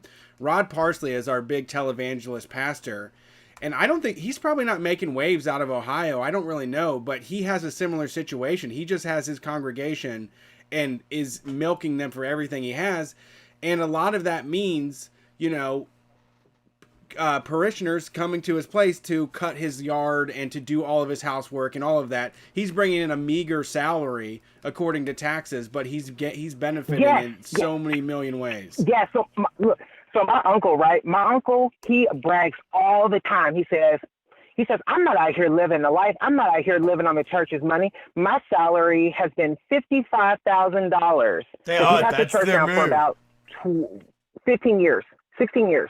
He says, my salary is $55,000. Well, my uncles a couple of my uncles, they used to be deacons of the church. So they were in there with all the money and stuff. And they're bringing in like $300,000. That's how much my uncle and aunt are taking home, is like a minimum of $300,000 a year off this church. Oof. Wow. I love it. I love We're talking about, this is like, you should, okay, this case you want some reference, it's called New Birth. I don't care, they'll put them on the spot, like, I don't give a damn about names. them. So they're New Birth Church in Louisville, Kentucky, and off Can Run Road. And it's insane. So my uncle, what they'll do is, and my aunt, they go to different churches, and, you know, whenever they'll go speak or be the guest preacher at these churches, and they take up a special offering on top of a normal offering. They'll say, you know, let's take a special offering for Pastor Ward or whatever, and he'll take home $6,000, let's say. He'll get $6,000 from the special offering. He may kick back the church a couple of grand for letting him come and do that. And if he does that, you know, at least one Sunday a month, he's holding retreats and all this other stuff. I mean, money's just stacking up. Yeah. I mean, I'm learning a lot about these people, and like the move that they do have really is to say, oh, I don't make any money. So this isn't even, how could this be a scam if I don't make money, you know? And you're like, well, hey, why you got so much money? I guess is the question. But I mean, they have two sermons every Sunday. They have professional videographers that tape in. They do a live stream as well. so that people, because they have people all over the world watching the church on Sunday. But they don't pay, like, I've had my cousins and stuff that have been musicians at different times. They don't pay any of the musicians, or if they do get paid, they pay them like very little, and they try to make up for it by being like, you're in the inner circle. So it's this thing of where it's kind of, they're almost like small business tyrants in a way, to where you're going to be really shitty. We're going to be really, we're going to treat you like you're more important than everyone else, so we don't have to pay you anything. But if you're not here, then you don't ever come back. We'll just make sure you never go to another church and play the keyboard ever again, type thing. Oh my God. Yeah, that they are so I mean, one of the most amazing things to me is all of the work they do. Like, they try to take down each other. They have these petty wars between churches that I think are, I mean, like, the stuff I'm learning about a lot of these people is crazy to me. Like, it is I'll say this. It is as decadent of a thing as the shock jocks. Yeah. Like, they're almost the exact same thing, but one side, but they say different words, but they're all sort of the same. It's like the shock jocks are almost more ethical, and that they're a commercial enterprise. Yeah. You know what I mean? And that they admit, hey, I'm saying things to sell commercials. You know what I mean? But those churches are, I mean, everything I read about on Benny Hinn or Jimmy Swaggart or Creflo Dollar is just like, these guys are fucking living the life. At least your relatives aren't living in an enormous mansion. Then also building another mansion for their son on next door. Because the last guy I did, Jimmy Swaggart, he lives on this huge amount of land, and he had a mansion. There's a mansion there that he lives in, and then his son got old enough to move out, built another mansion on the land so that him and his son could be next door neighbors. And it was just like, it's like the Gemstones. Oh my gosh, it's like the Gemstones. Swaggart, that TV show on, what's it, like HBO or something? Yeah. And Swaggart claims that he is making, I think, $50,000 a year is what he says he makes. But they live off of the money of the people and the work of the people with the church. It's actually a pretty incredible scam, I think. I'm really interested in it because I didn't realize how petty these guys were, how they were trying to take each other down. It doesn't seem like you would have to take somebody down to be big in the religion game, but I think that they see, and this is what the shock jocks do too. Like, Rod Parsley sees somebody like doing the same thing he's doing as a threat. Like, I could have all of Joel Osteen's people. It's customer base. Yes, that's what they think. They think because the people at the church, right? They're not like they're not like religious in the same way that people that are just go to any old church.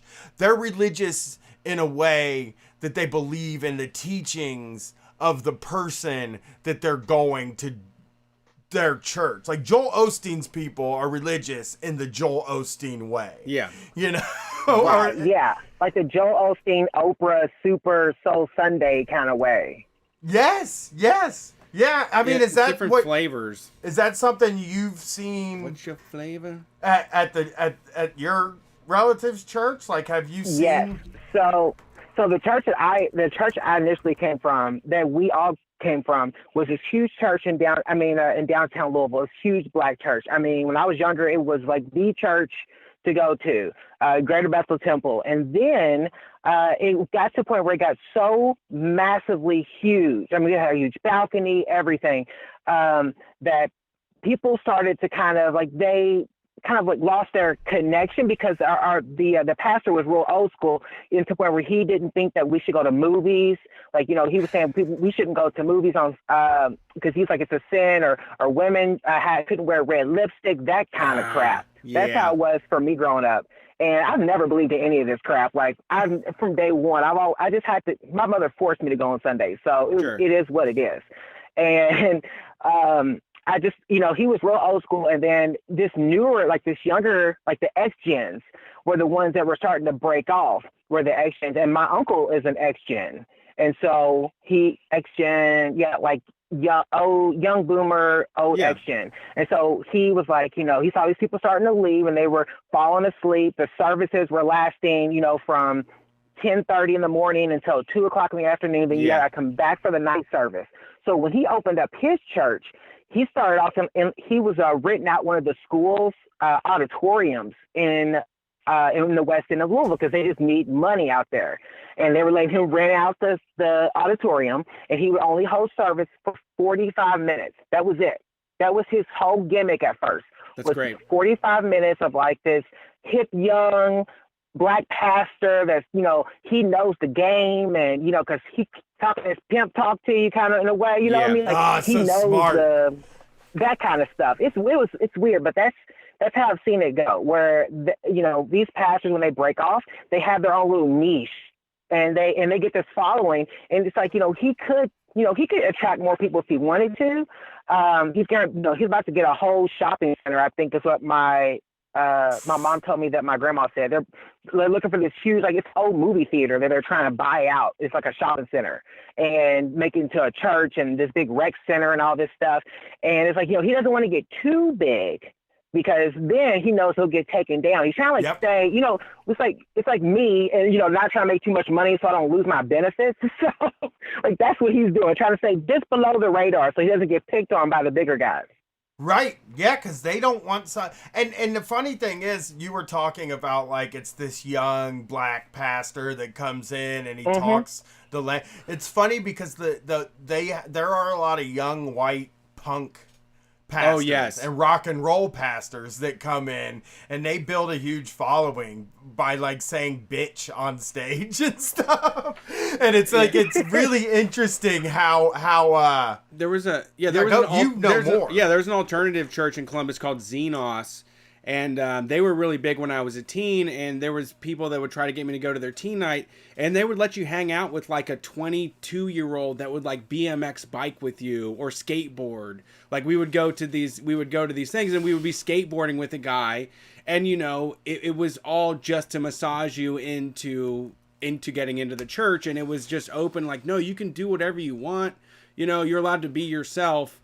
But then they also did control. I mean, you weren't allowed to listen to secular music or anything. Really? No, there was like, they just went after the like metalcore, the like Christian metalcore. It was all. Yeah, they did concerts too, didn't they? So they didn't say you couldn't do it, but it was just like, why would you listen to a secular band if they aren't spreading the message that you believe in? I mean, it sounds the same. You might as well just listen, you know, to Under Oath or whatever it is. Yeah. Well, one of Jim Baker's son had a reality show back in... he did. Yeah, back in the early 2000s, he had a bunch of tattoos. Oh. And he's like, I'm punk rock. I kind of disagree with my dad a little bit because, like, I think church could be something a lot cooler. You know who else did that? One of the Baldwin brothers. Just went ultra religious and was like, I've been hanging out with these skateboarders. His daughter is the one that married Justin Bieber because they went to the Hillsong Church. Yes, and because Justin Bieber's all like, he's all into that Hillsong guy or whatever. Yeah. Like, and so that's how they all met up. Yeah. Hillsong is living the life too, man. He's got like the best glasses, the best shoes, Gucci jumpsuits. His drip. Oh my God, his drip. That white boy's drip is on point. I know. He is so sexy. He's so good at it. I gotta look him up. I don't even know who he is. There's a guy I follow. His name is like Joshua the Prophet or something. And this dude is like always covered in like gold and ice and like, you know, fucking Alexander McQueen sweaters. He is always on point. But I don't know where he's at. See, it's like his name is Carl Lentz. His name is Pastor Carl Lentz. That's the guy who runs the Hillsong Church. Well, he runs the branch out of New York. And, and Oh, so like no. he does all these interviews. He's covered in Supreme and all this stuff. Yeah. That's smart though. And the Supreme shit is really that kind of like where does Hillsong take place? Did he move to New York? Did it start somewhere? I mean, like that's the thing. I think it started in California, and then they wanted to do they decided to do another branch of the church, so they did it in New York. So he kind of recruited like Justin Bieber. I think he has like Kevin Durant or something. He has like he has some kind of like NBA player that goes there too. It's a bunch of celebrities that show up. Yeah. I almost feel like he pays them like almost an appearance fee. Yeah, I'm looking this guy up. I might have to switch out He's huge. a Driscoll for a Hillsong. Hillsong You know what would I be a mean? good addition. I think Hillsong would be a great addition to it. Yeah. Hillsong that guy, like the way he runs his church.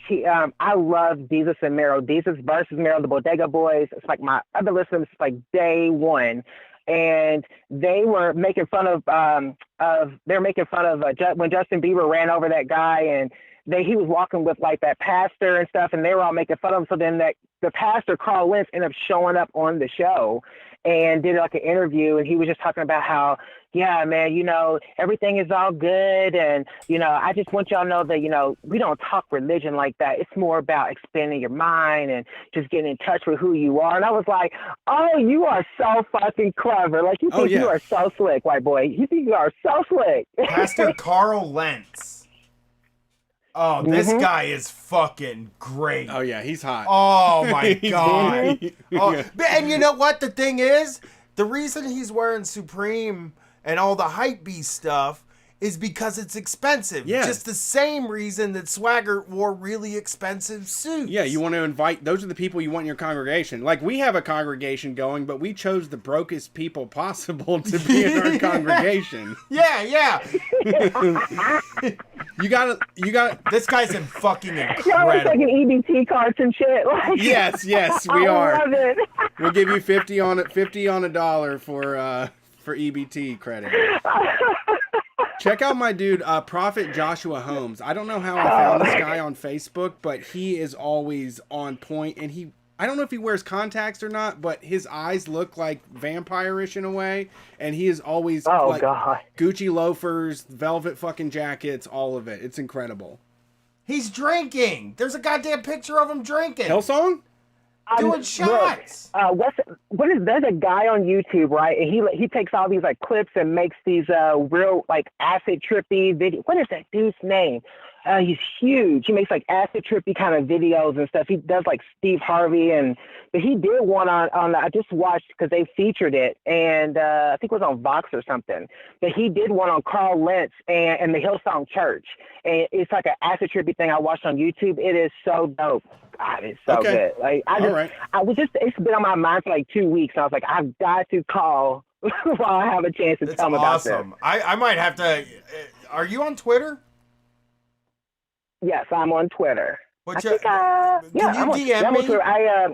Can you DM me later on? I want to talk to you about maybe doing the mega. If we do a Hillsong show, I'd like to at least have you on to talk about it. Oh yeah, I'm down. Like that sounds like so much. I know so much about churches and just how they operate. I mean, the church I went to, the main deacon, dude, he got there was a point when they made him leave the church because he had embezzled, I think it was almost $2 million over the course of 12 years. Damn. He had embezzled $2 million, and the church didn't even file a police report. They said that God would take care of it. Yeah. God does such because a bad job of everybody else was getting out paid off of it. So they were like, well, what are we going to do? We ain't calling the police on him. Yeah, God does a terrible job at meting out justice. Like, he usually gives the people that do the worst shit a lot of extra time. Yeah. Well, thanks for calling in. I appreciate it. Yeah, message the thank you. Yeah, message the Street Fight page too. I'm gonna send you a Gumball shirt if you don't have one already. Yeah, I'd like to talk to. I mean, I'd like to have you on the Holy Boys. We'll get you paid and everything. You can come and talk to me and Tom. Oh my gosh, that's so dope. Absolutely, thank you. Thank you for calling in. Not a problem. Have a good one. We're going to break. All right, guys, have a good night. Okay, Peace. All right, we got to take a break. We got a few callers in the chat. I mean, honestly, if you wanted to shoot your shot, now's the time. There's not enough to fill up the rest of the show. I can fill the rest of the Brian wants to go out early, maybe. No, I would finish the rest of the show. We're going 3 hours. Okay. We in will. these troubling times, we will be your light in the darkness. All right, we are Street Fight Radio. We're going on break. Oh, we don't have music yet, do we? I never sent any music to Brian. That's probably Could not you play smart. some silence? Maybe like we'll just do a moment of silence. No, John. I think John Cage did that. Who would did like that silent song? I played that John Gosh Cage? band, and they're one of the first bands that ever got back to me, and I was like, "Thank you for playing my music." And Who? That's the GHOSH. I don't Oh, know yes. how to say it. Josh. Gosh. We played their cover of Break Stuff at the end of. They're very cool. I want them to get more music out because they seem like a very cool, Philly, man, interesting thing. Philly I know. Has the best music. We got to do a in the United variety show in States. Philly, dude. Yeah, we could do a fucking festival in Philly with the amount of great bands that are out there. I know. It's unreal. I know. Let's do. I'm like booking shows for us. Well, we already got 12 we have to do before we can even start planning new ones. All right, let me get this over to Jason so that we have some tunage to take a break on. And you know, this is the first time in our career, Brett, that we have ever had that thing where you take some time off and you come back and you have more work.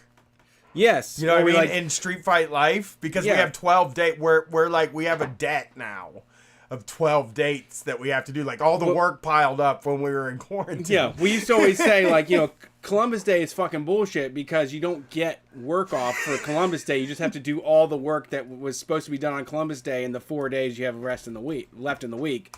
Now we are in debt. Yeah, it's so weird to think about. I was like, I was like, if we can figure it out, man, I would rather just fucking fly from Florida to Philly and start the tour right after, and then add Pittsburgh to Hellfire. Okay. And just do them all in 3 weeks. Yeah, because get it. I want them Wrap gone. it up. Yeah. Oh, I hate being in. I hate know. being in debt on stuff. I know. There's times I wake up when we don't have money for stuff, and I'm just sitting there like, oh, I owe this person money, or I have to buy this thing, or we have to spend money on this, and I don't want to. It's only 3 weeks on the road, 12 dates, and we're done. Okay. I like this idea. I do too. And then also Chicago and LA. I want to do Chicago and LA.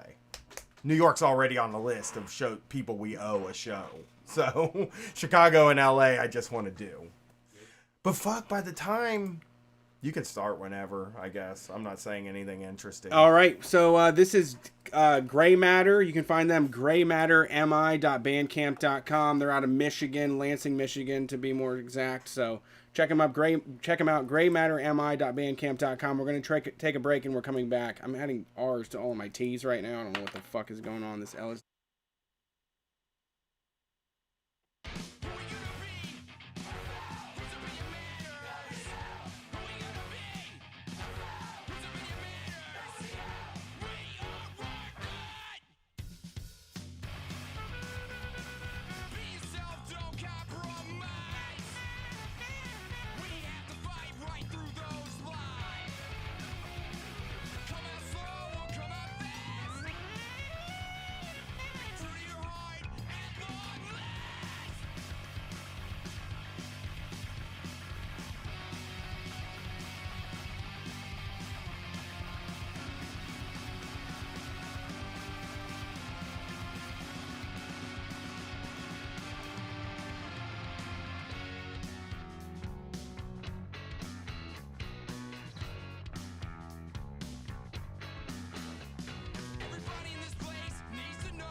Hey everybody, welcome back to Street Fight Radio.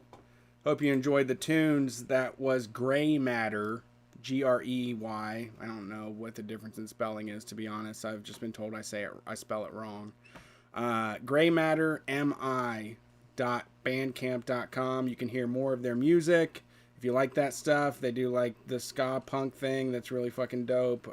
Thank you for listening to the show. They sent in their music. If you are in a band and you want to hear your music on Street Fight Radio, we want to support you. We want to spread the word about independent creators. So send an email to streetfightradio@gmail.com. Send an email to streetfightwcrs. Send a message to facebook.com/streetfightwcrs. Any way you can get a hold of us, we would love to play your music and spread the word about all of your great tunes that you're putting out there. So please let me know if you're listening and you got a band that you want to get out there. We'd love to spread your mess across the U.S. as well as our own. Thank you to our last caller. That was very... oh man, I ran out of words. I was going to say illuminative, and I think I made that up, but I think you know what it means. So you did a good job giving us the... You gave us the on the ground information on starting your own mega church, and so maybe some of the listeners here will take that information and stop going to church. Instead of going to church and paying somebody, you take over the means of production and start your own church and get $300,000 a year. So if you're out of work right now, consider starting a church, is what I'm saying. That sounds like a good idea. You're doing a special podcast series like Shocktober, like March Madness, like American Podcast. It's going to cover all of our favorite televangelists, right? Yeah. Me and Tom Sexton from the Trillbillies are going to talk about religion. We're going to get some of that old time religion. We were thinking about how funny I was thinking about how funny it would be if we turned Christian after this. I was listening to Benny Hinn, and he had some very compelling opinions to me. About what? Corona? Sickness? Yeah. He said something about, what did he say? Some woman was in a wheelchair, and she was, feeling, real miserable about being in a wheelchair. You know what I mean? Uh-huh. And then she looked across the room and saw another person in a wheelchair, and she thought good thoughts about that person, and then she was able to stand up. That's all it takes. Yeah. That's all it takes. Yeah, it's once you stop thinking about your fucking self, dude. Yeah. God opens that window. That God will cure you. And it's why are these guys telling people that God's going to cure them? But Benny Hinn also, I know that he gets a lot of grief about saying he cured stuff and stuff. But he also did say, that he talked this woman into doing chemo and stuff. Because she was God's gonna fucking cure it. And he's like, God ain't gonna fucking cure this. Yeah. You should try some medicine. God gave these doctors the formula to fight chemotherapy. Yeah. Yeah. So, I mean, I'm trying. I'm still learning. I didn't grow up religious.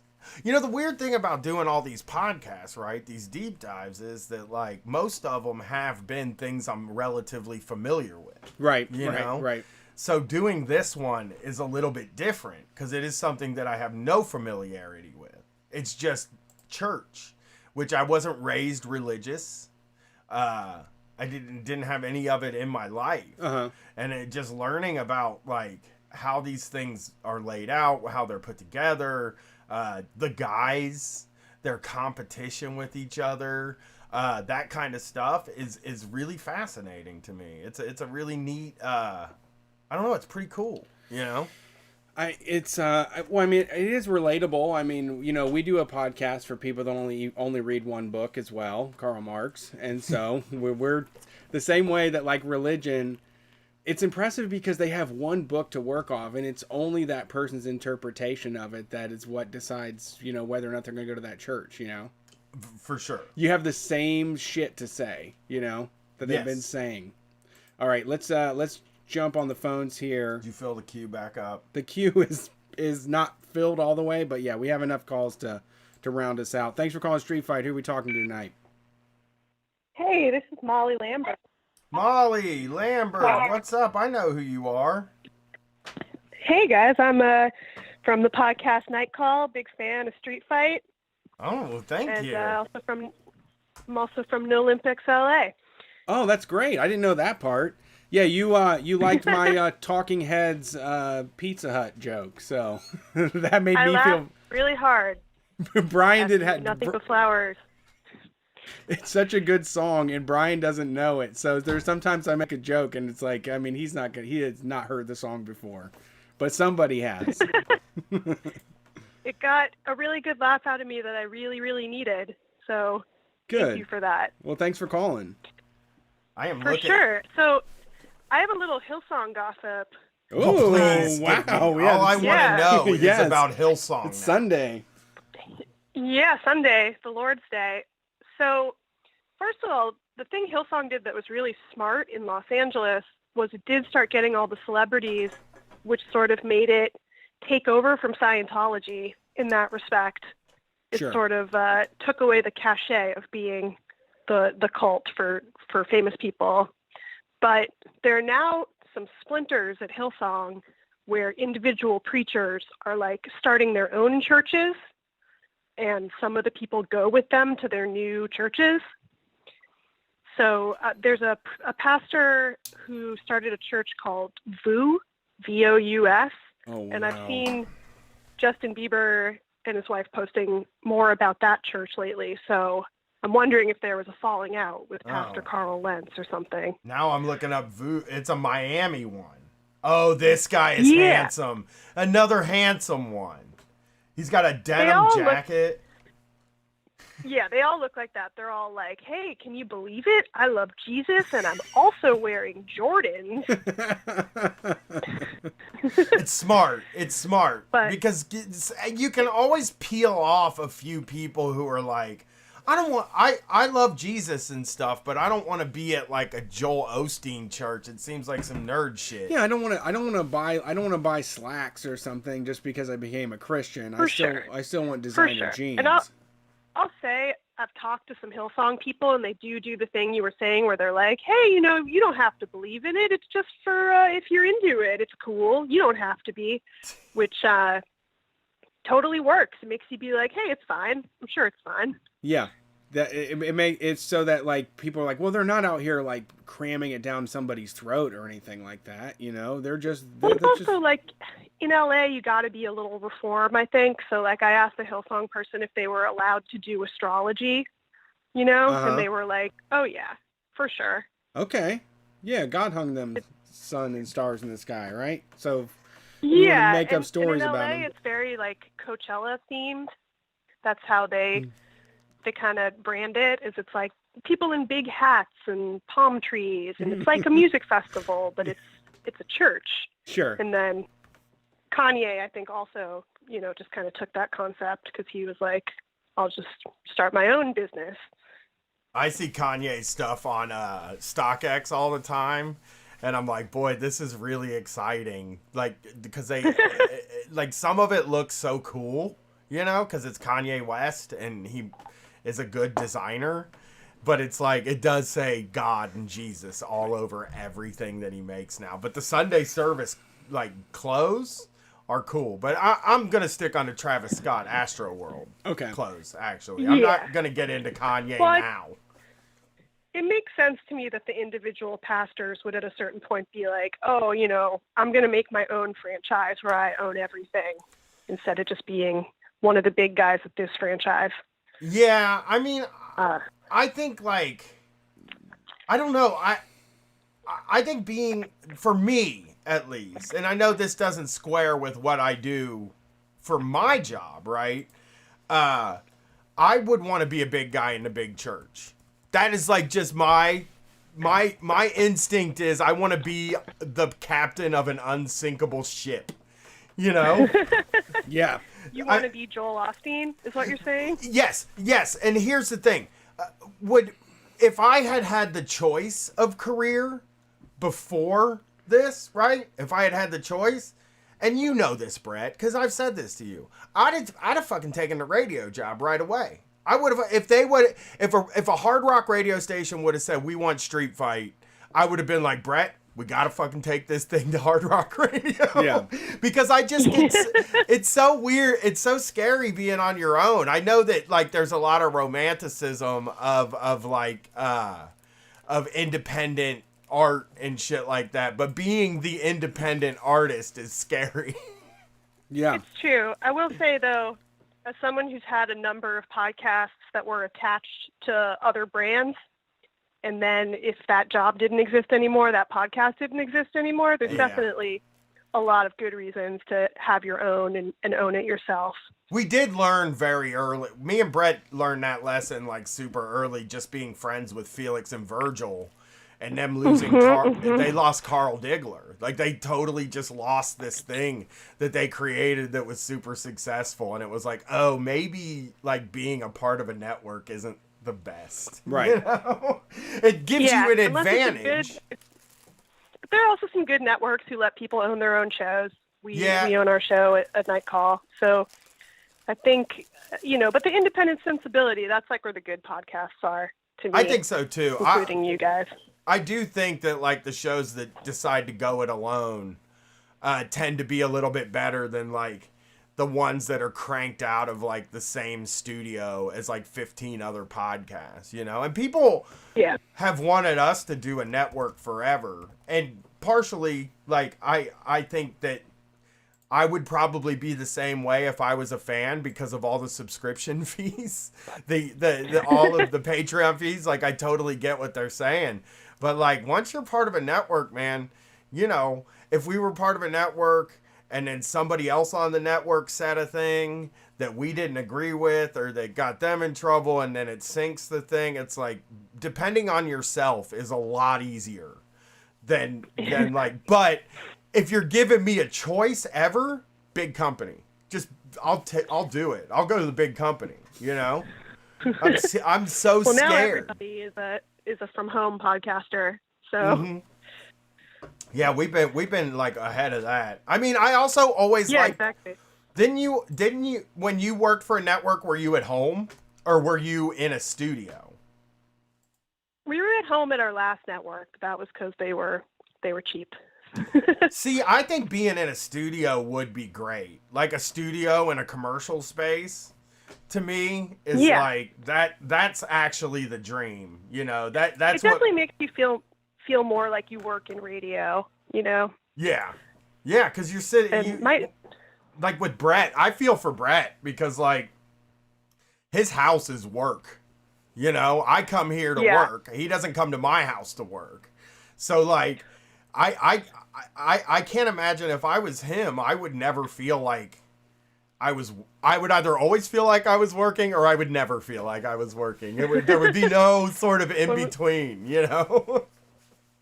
When we broadcasted this week, we recorded from home, and Tess Lynch, she's got kids, so she had to make a studio in her closet, and it worked totally well. And then I saw other people, like a DJ at the classical radio station in LA was doing a closet studio because the clothes absorb the sound. Oh, it makes sense. That's funny though, because like I am off the air. It's like been a lot of the talk here is I'm building my studio now, like at my house, so we will have 2 studios. And at some point when my wife decides to help me get a desk, because I don't know how to shop for furniture. It's like, it's nice to have something. I want a huge space. I don't want to be in a closet because I'm a walk around I like to stand up and walk around when I podcast. And I do that a lot of times when I record from home. I have a handheld mic when I record from my house, and I pace back and forth in my living room while I'm doing the podcast. And it feels so good. And it feels like, and especially at this time now, it feels like I'm on stage, which I would love to have that feeling again, Yeah. You could put a stool and just do it from a stool and pretend you're doing a podcast live show. I mean, has that been like, I've been thinking about this a lot, but the fact that there are no crowds anywhere right now is sort of sad to me. Like, I can't put my finger on it. This was the other thing I wanted to tell you guys about is I just saw a photo, and in LA, the farmers markets are still open. That's one of the things our terrible mayor, Eric Garcetti, said could still be open. And I haven't been to one, obviously, but I saw a picture of Brentwood, which is like the really rich neighborhood in LA, and it was packed. It was insane. They're staying next to each other in line and all that. Yeah, just people all next to each other. And like Gwyneth Paltrow posted a video or a photo last week, because she's in Contagion, where she was wearing her mask and gloves and being like, here's what I wore to go to the farmer's market. It's very safe. But then you see a photo of all these people back to back, and there's no way you could be safe in that environment. Yeah. And definitely in LA, it's like some of the rich neighborhoods, people are just refusing to change their behavior. So that's where people are getting it the most.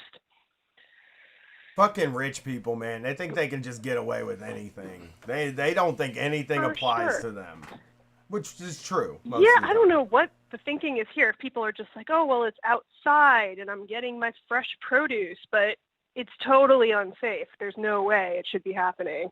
Yeah, and everybody's touching the food. Like, it's not like, because that's the thing. It's like, I don't generally worry about people being outside. And, you don't want crowds gathering, but people that are distancing themselves and being outside, probably a good thing. If we all just sat in our houses through this whole thing, it would be it would suck. It would be fucking crazy to me to sit in my house the whole time.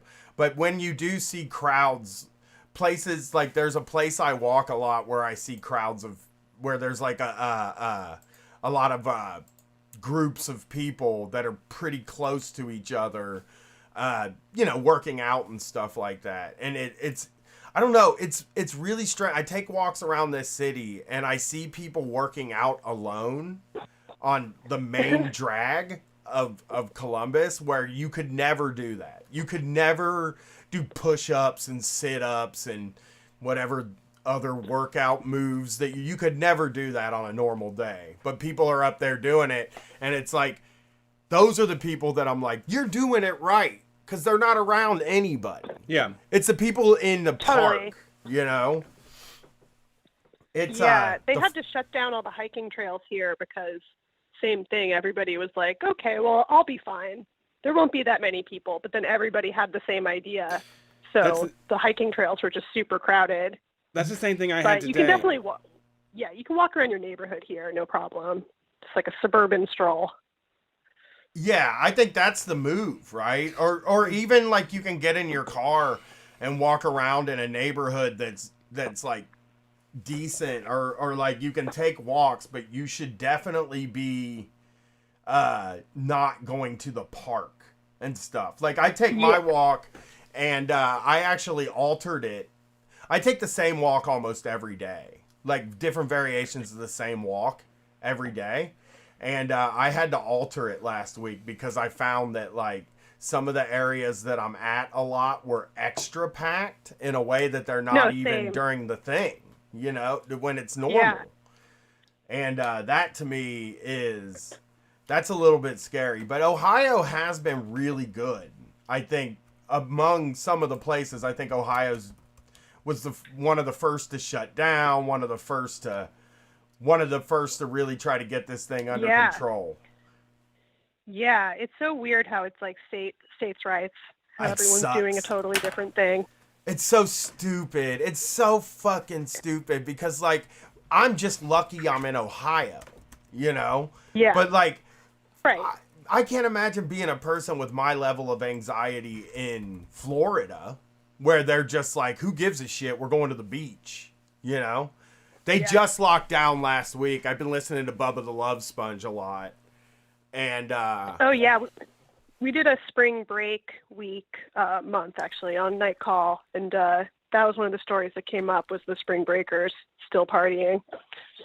Yeah, and Bubba the Love Sponge thinks the whole thing's bullshit. And the guy is just like, he doesn't have much of an audience anymore, which is nice. He doesn't influence a ton of people. He doesn't think it's fake. He just thinks it isn't like a big deal. Meanwhile, if he gets it, he's dead. He's a 400-pound man. Yeah. You know what I mean? And maybe it's a defense mechanism. Well, what he said? He thinks America's being a bunch of snowflakes. Sure. And right, of course. And he keeps saying stuff like, "What would our fucking dads think?" And I'm like, I don't give a fuck what my they were dad stupid. thinks. They died at heart attacks at 53. Yeah. What would the greatest generation think? And it's like, who cares? Like, I don't fucking care what they think. They don't know anything. They never even been on the internet. Gotta get the greatest generation internet. I love to yell about like I love to say stuff like Abraham Lincoln. I'm smarter than Abraham Lincoln ever was in his whole life. Like I'm actually, as a dumb idiot that does a podcast, I'm smarter than he ever was. Yeah. Because I just know so much more than he did. Sure. Abraham Lincoln never heard of Joy Division. No, he has no idea. He couldn't even picture that in his mind. All he could picture was like those stupid fucking organs that they played back then. Boodly-doo, doodly-doo, doo-doo-doo-doo-doo. I think that's the music. Yeah, he doesn't even know about polyrhythmic music or anything. It was all just straightforward. Dude, that was the new metal of its day. True. I know the. Well, I wanted to say. Do you ever think about like how? Go ahead. I'm sorry. Oh no! I was just gonna say on my way out, I wanted to say also, me and my boyfriend have been listening to the POD cast. Oh. And we're both huge fans. It's a fun one. I have written a few times about sort of my defense of new metal, which is I'll send you guys. But as you know, I think it's like it brings together the suburban kids of all kinds. As you may know, I had a recent victory in the POD cast where the band I picked won instead of the band that John wanted to torture me with winning, which was it felt very good. Which band? We got to get you on. Incubus Science won. Oh yeah. I got to get you on. You know what I wanted? Like Incubus. Oh well, yeah. You know what I want to cover the Deftones covers album really bad. Oh yeah. But for some reason, I want to do it with a woman because it's all so sexy. You know, Deftones are so sexy that I just want to hear like sexy. Women love the Deftones. I know. My sister had a cat named after their lead singer. Well, every new metal band is either from Florida or from a weird exurb in California. Yeah, Sacramento. This is the Deftones, but they basically all moved to L.A. though, didn't they? Like, yeah. Yeah, you but would I have do a the friend same. from Bakersfield, and I always torture him about Korn being the pride of Bakersfield. But I do also like Korn. I wrote a defense of Korn, so. They have a Korn Street there, right? Korn Way, where you can go and walk down Korn Way, which is a road, and the sign is written with the backwards R, the Korn logo. So cool. Are you serious? It's incredible, dude. It's the best thing. I'm gonna make my friend Caleb take a picture of that. I gotta look it back up. It might have been one of those stupid temporary things, but I'm fairly certain. I consider Buck Owens to be the pride of Bakersfield, just to say that. Well, that's good for you. Well, yeah. Well, so does my friend, which is why I torture him by saying Korn or the other pride. I say that's the other Bakersfield sound. Whoa. But it is. It's the sound of Central Valley farming towns. It's totally new metal. Yeah. And more people have, I mean, at this point, more people know Korn than Buck Owens, I would say. So here it is. Here it is, Molly. In Bakersfield, California, where their arena is, the access road to get to the arena is called Corn Row. And the sign is written in corn font. Corn Row. Yeah. Yeah. That's well, great. Korn, funny enough, Korn got their name because they thought Corn Row would be a funny name. Really? I guess. Like, they were deciding what they wanted the band to be called, and somebody was like, what about Corn Row? And then Jonathan Davis was like, what about corn? And the dude, because I think a few of them had cornrows at the beginning. Because that's the thing about new metal, That's Molly. true. The thing about new metal more than anything is all of the men in it were very handsome and cool. So that's why I like it. Yeah, obviously. Well, they were originally called, I know Jonathan Davis was originally in a band called LAPD. That was for Laughing as People Die. That was the other guys. Jonathan Davis was in a band called Sex Art, which I would do anything to hear a Sex Art album because I'm sure Because it was nothing like Korn. Sure. He was doing like sex music, which is weird. Yeah, what you guys are saying about the funky bass lines, I do think that Les Claypool sound just went everywhere. It did. He had part of it. And it was also, like, it's really neat because, like, I didn't like punk, but I think Korn gave me the appreciation of punk that I later totally got into. Same with my boyfriend. Yeah. I mean, my boyfriend never had a punk phase, but he totally had a nu metal phase. Does he deny it now?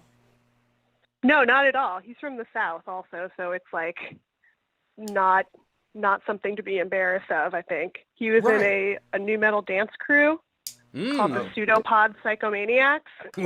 That is the coolest thing I've ever heard. In 7th grade, they would go to school dances and just like bust out some moshing, basically. Oh my God! You know what's funny cool. is I used to request those songs at like we'd be at a party or something, and the music would be playing, and I'd be like, I'm sick of this fucking hip hop and all this pop music. Let's listen to some fucking Korn. Yeah. And then as soon as you turn it on, it's like, this isn't to be listened to here. Well, I liked what you said also about how, secretly liking pop music and hip hop, but being like embarrassed, like not wanting to tell people because you're not supposed to like everything at that point. I felt the same way about nu metal because I liked pop and hip hop, but I totally secretly liked all this nu metal, but I felt like it wasn't my personality. It was now I'm fine with it. It's all music. It was such a weird time because it really was before Poptimism happened. You weren't like allowed to like everything. It was just fucking totally like, no, you're not allowed to like everything. You can only like your thing, and you have to hate you have to think that the other stuff should be canceled forever. Totally. And I was into like indie rock, which was the most like that. So, I liked indie rock, but then I also totally watched Total Request Live and had opinions and liked a lot of it. So I'm glad we're out of that phase of the world at least. At least everybody gets to like everything now. I would even get a little bit mad, like when like one of my friends would be like, I think Godsmack's pretty good, and I'd be like, they fucking suck. They are not heavy enough. It's radio music. Like you would dice it up so thin, The thing you were into was like a super thin line, and like so many people missed out on stuff, and so many people still live by that. Yeah. In 2020. Because when they were in high school, that was the way you had to be. Very funny. Well, in May, we're doing a Y2K May on Night Call, and definitely going to do a mix that will definitely have some nu metal in it. You tell me if you want me to call. Thanks so much, guys, for letting me call in. Yeah, if you need somebody to call and talk about nu metal, I'm your guy. For sure. I also have some questions about wild animal ownership in Ohio that I might talk to you about later. Anytime. We believe in freedom. We do, maybe. I don't know. Thanks for calling, Molly. Freedom to own tigers. Thank you for calling, Molly. It was really an honor. For sure. It's Thanks, great guys. to talk to you. Big fan. Thanks. All right, find her on Bye. Twitter. She's at Molly Lambert, and you can find her podcast, Night Call Pod, as well, at Night Call Pod. I'm glad she called in. Let me tell you, it is like Poptimism is such a weird thing now because I think I complain about it a little bit because I would like it if more people thought more things suck. Yeah. But it is nice to be more open-minded. It's a better world if everybody's more open-minded. Yeah. Yeah, we just can't. I mean, I think it's like, I don't know, as far as I see how far as life has been for me, people tend to swing in heavy extremes. Like I said, there isn't a lot of middle ground. I don't feel people just go one or the other. And so as Poptimism got to be great, there was like, oh, all music is good. You can appreciate all of it. And then I started to feel like, I mean, a lot of this sucks. Like, yeah, we were appreciating shitty stuff. Kodak Black sucks. A lot of his songs fucking suck. he's bullshit. The skirt is skirt. Okay, he has one good song. Yeah, but like, I don't know. I don't like Carly Rae Jepsen's albums. I don't never really hit with me. Well, I don't get any joy really out of Cardi B. Oh, okay. Which is like, yeah. I know you're not supposed to say that or no, whatever. It's fine. But like, I don't get any joy out of that.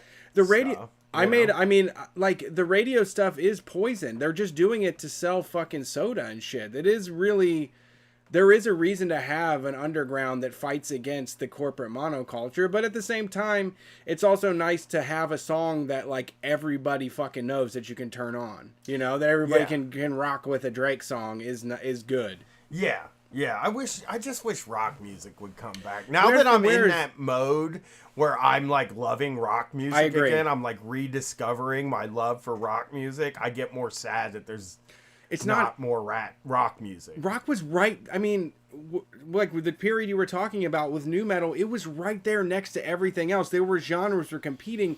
Everything is just filtered into like the hip hop. I mean, it's just all they just find the hip hop dude or gal of the moment and run them fucking through the system for as much money that they can make, and then we're on to it. Yeah. And like, it's easier to make money off of a rapper and a DJ than 5 people in a fucking band. Yeah, yeah. But five people in a band is like such a cool. Oh, I know, it's amazing. I mean, you just look at it and you're just like, the most uncool metal band is still cool. 21 Pilots has most of they have 5 of the top 10 Billboard charts from 2019 to 2009. They're the top rock band is 21 Pilots, and they've never rocked in their life. Yeah, I mean, it feels like it's on. I feel like it's gonna come back.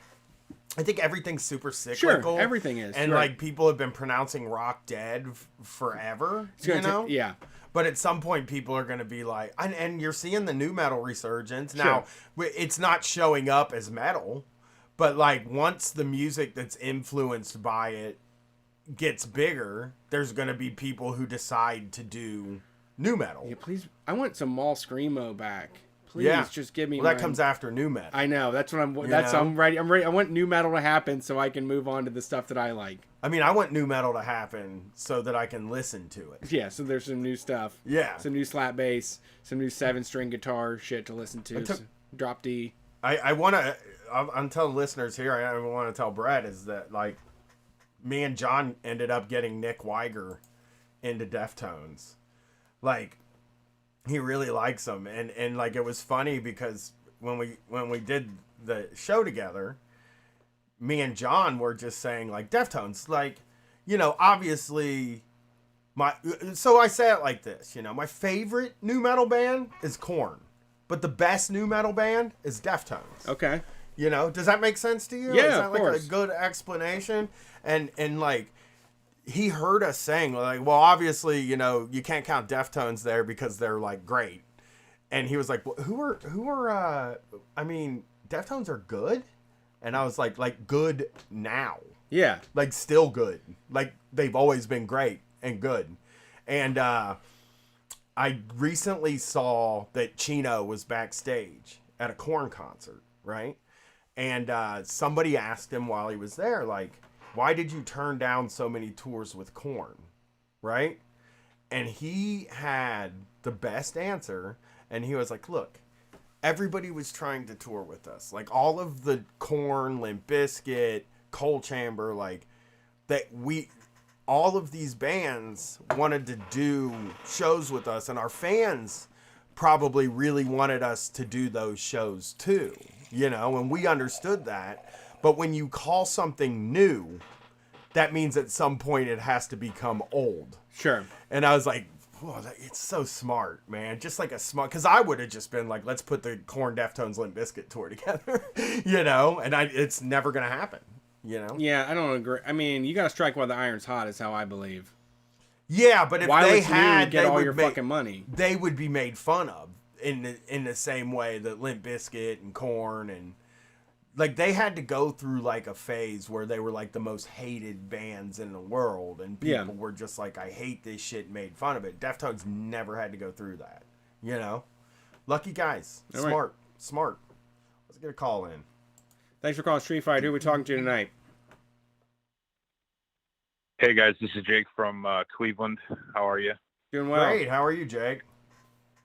Not too bad. I had,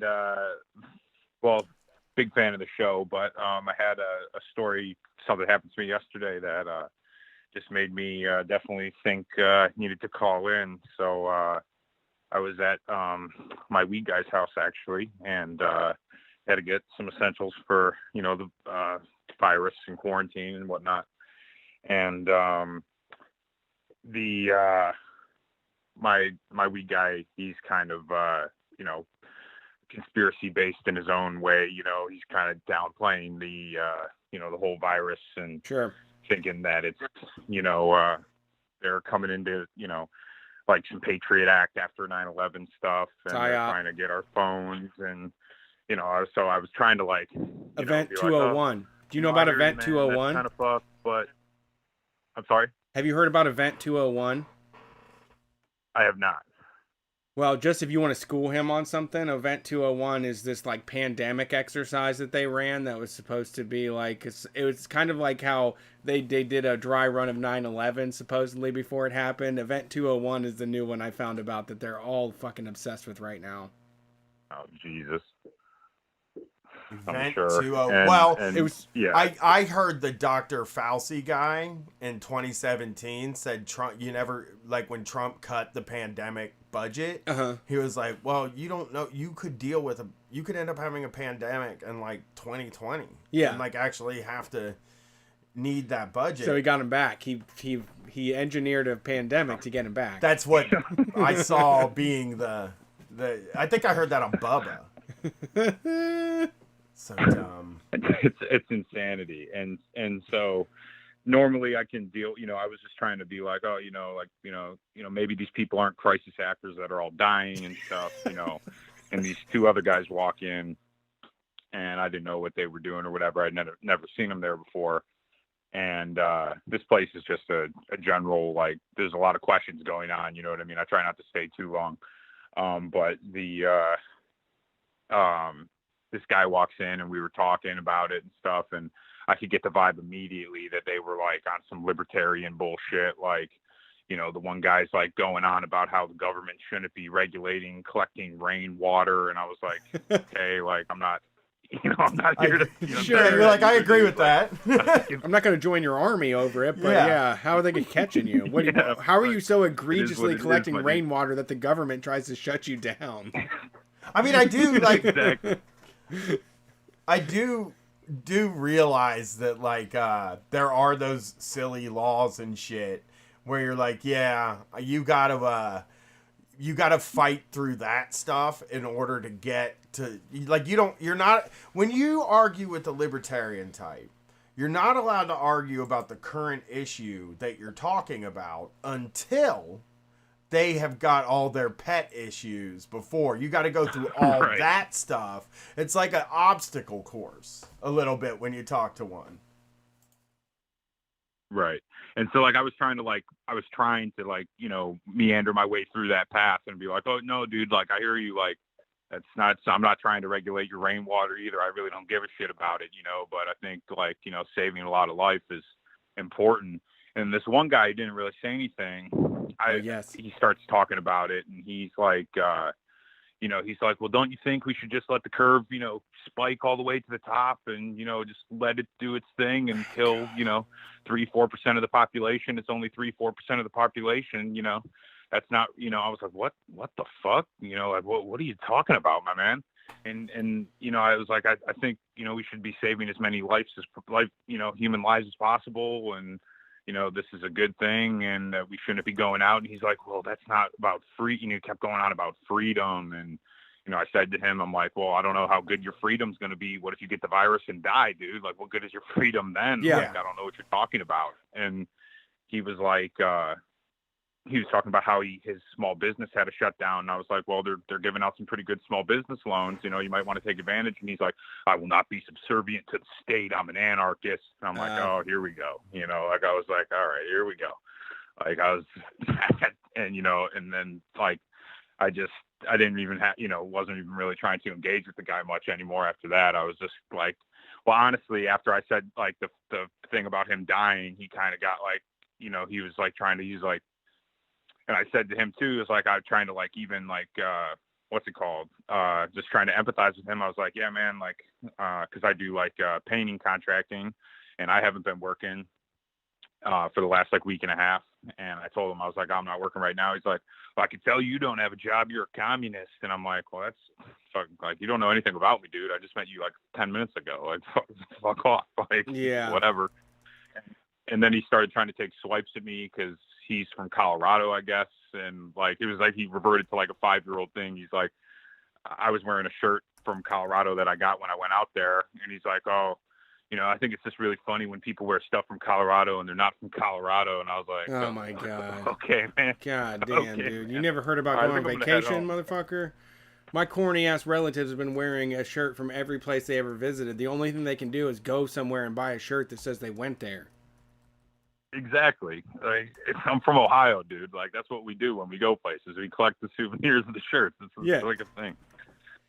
Yeah, I think like- it's stupid because it's like I don't understand that in that I mean, just being so steadfastly committed to the ideology to the point where like, ah man, these doctors say that I shouldn't fucking leave the house, and you're like, nope, that violates the Constitution. Nope, that violates my freedom. It's sure. Yeah. Sure, I suppose so, but we should also listen to these people. There's no reason that my opinion should supersede the best practices of all the medical professionals around. Like, even if there wasn't a state in place, if all the doctors got together and said, hey, completely free society of anarchy that everybody loves, you can't go outside and you can't get together. I don't know why we would ignore that just because it would look bad on paper. I don't know, because it would defy some sort of weird weird dedication to freedom that we have. Right. And like, I was like, dude, I don't understand like what you're like, what this big thing hard on with freedom is. Like, I really just don't get it. Like, I said to him, I was like, I read this study that showed that, you know, if we did nothing like you're saying, we would lose potentially up to 4.4 million Americans just Americans, let alone, you know, worldwide or whatever. And he was touting like China as like, he was like making a case against himself. He's like, well, in China, they don't have any new cases. I'm like, dude, do you know what they did in China? Yeah. Like, what are you talking about? Like, people weren't allowed out of their homes for 50 days. Like, they're disinfecting the entire city of Wuhan like 3 times a day. What are you talking about? You know, like, what? Like, is that what? You know, like, just, you know, so the precious economy can be, you know, the market can get fed, you know, like what? I didn't even understand what he was, like, what kind of point other than, you know, freedom so I can go do whatever I want to do, or, you know, whatever small business he owns. And I was like, I can't even engage in this conversation any further. And I just, yeah. You know, I mean, Brett is more the right side of, not right. He's more conservative. I told Mean Stevie I'm the right wing of the left wing. Yeah. That's what he is. And like, I mean, I probably lean a lot more left. I'm like way left. And like, I am an anarchist. I don't want to be told what to do. I want to live the life that I'm here to live and be fully realized. And I want every single other person in the world to also be fully realized. And this is not some infringement on my freedom. No, I don't believe. It's an act of fucking God. You know? Right. And also, I mean, that's perfect. If there was a tsunami, things would close for a while. Yeah. You know what I mean? Right. If there was a fucking earthquake, a major earthquake, things would be fucked up. Yeah. You know? And it's like, when I say it, not because I want to be this guy that's like, you know, hey, you got to do the right thing, but like, following the rules right now is the way to go. Like, just trying to follow the rules as best you can. It's not the rules. And then when this thing ends, fuck it, go for it. Do whatever the fuck you want again. I honestly consider this the marketplace of ideas. Like you just said, the marketplace of ideas is we can ignore this and we can lose 4 to 10% of the population, or we can choose to act a different way and preserve a lot of life. I think that it's winning over that we should quarantine. I absolutely think that the all of the information is pointing in the direction of protecting the most amount of people possible. And I don't think it's like the rules, or I don't think that it's like authoritarian. I don't think they're not even making us staying home in a way that I think is even. You don't have to. You fucking don't have to. You don't have to stay home. No. You can do whatever you want. You just can't go to a fucking concert. Yeah. Yeah, and he was trying to like throw that in my face. He's like, "Oh, you're not practicing social distancing. You're here right now." And I'm like, "Well, I mean, I'm not going to the bar. You know what I mean?" I was like, I guess. No, you barred your time. But, I mean, I'm not like. I went to the weed guy's house. There's I bought 4 people here. It's not like I could go to the grocery store. It's the same fucking thing. You know what I mean? Like it's not. It's you have to go certain places. I guess you're willing to make certain sacrifices or whatever. I mean, you know. The thing about it, I guess, but at the same time, why? Yeah, the thing is, like I said earlier in the show, I mean, there's these people that think that are not going to do it, and the rest of us are going to do it to distance. And we are bargaining. Like I took money off my credit card to get more weed, so I didn't have to go once a week. I love going once a week to get weed because it's like a great way to blow off steam, and I love hanging out with my guy. I love meeting all the people there that are into states' rights and libertarianism. I love meeting all the interesting folks in my weed guys, but I'm just trying to get enough to not have to come back. It's like the grocery store. I mean, the same idea. Right, yeah. It's not that we can't be around each other. It's just that we need to limit what we're doing. We need to make a decision about how often you are going to be in public or be around other folks. And it's really I don't know. It's just so obnoxious, the people that get to just run around and they never have to apologize. No, they're not going to apologize in May. He's so callously saying that, like, I mean, when 3 to 4% of the population of the entire world, 7 billion people. Right. I mean, good God, you're talking about, tens of millions of people that you're just relegating death for what? You know what I mean? For the market, for your small business. Fuck your small business. I don't get. What are you talking about? Like, yeah. And then like you're standing on your principles so hard that you're not going to go take a loan from the government or provide some governmental assistance when you need it. Like, don't. I mean, what? You're not going to take $1,200 coming to you either. You know what I mean? What are you gonna do with that? Like, are you just going to be like, oh, I don't accept this as a a sovereign citizen type person? You know what I mean? I don't, it's just like, it's like an ask almost to a point, because it's like, why wouldn't you do that? It's like you're harming, like, that's not a good business move. You know what I mean? Not to take that loan, it's like, why wouldn't you do that? It's frustrating. And especially in economic hard time. Hey, yeah. And isn't like I mean, have you ever got into that argument with the ANCAPs, right? Where you say you want this ANCAP thing, which would mean that we have to redistribute the wealth. It does. All of it to even. Because then we see how the market plays. Everybody starts with an even amount of money, and then we play this board game that's actually all of our lives hanging in the balance. Yeah, yeah. And they never... Right. They just think no, we're going to do anarcho-capitalism, and we're just going to keep it... It's like they're just caping for Jeff Bezos at that point, Yeah. It doesn't make any sense. It's I don't understand. You're never going to have $1 billion. I promise you. Like, you're never going to have $1 billion.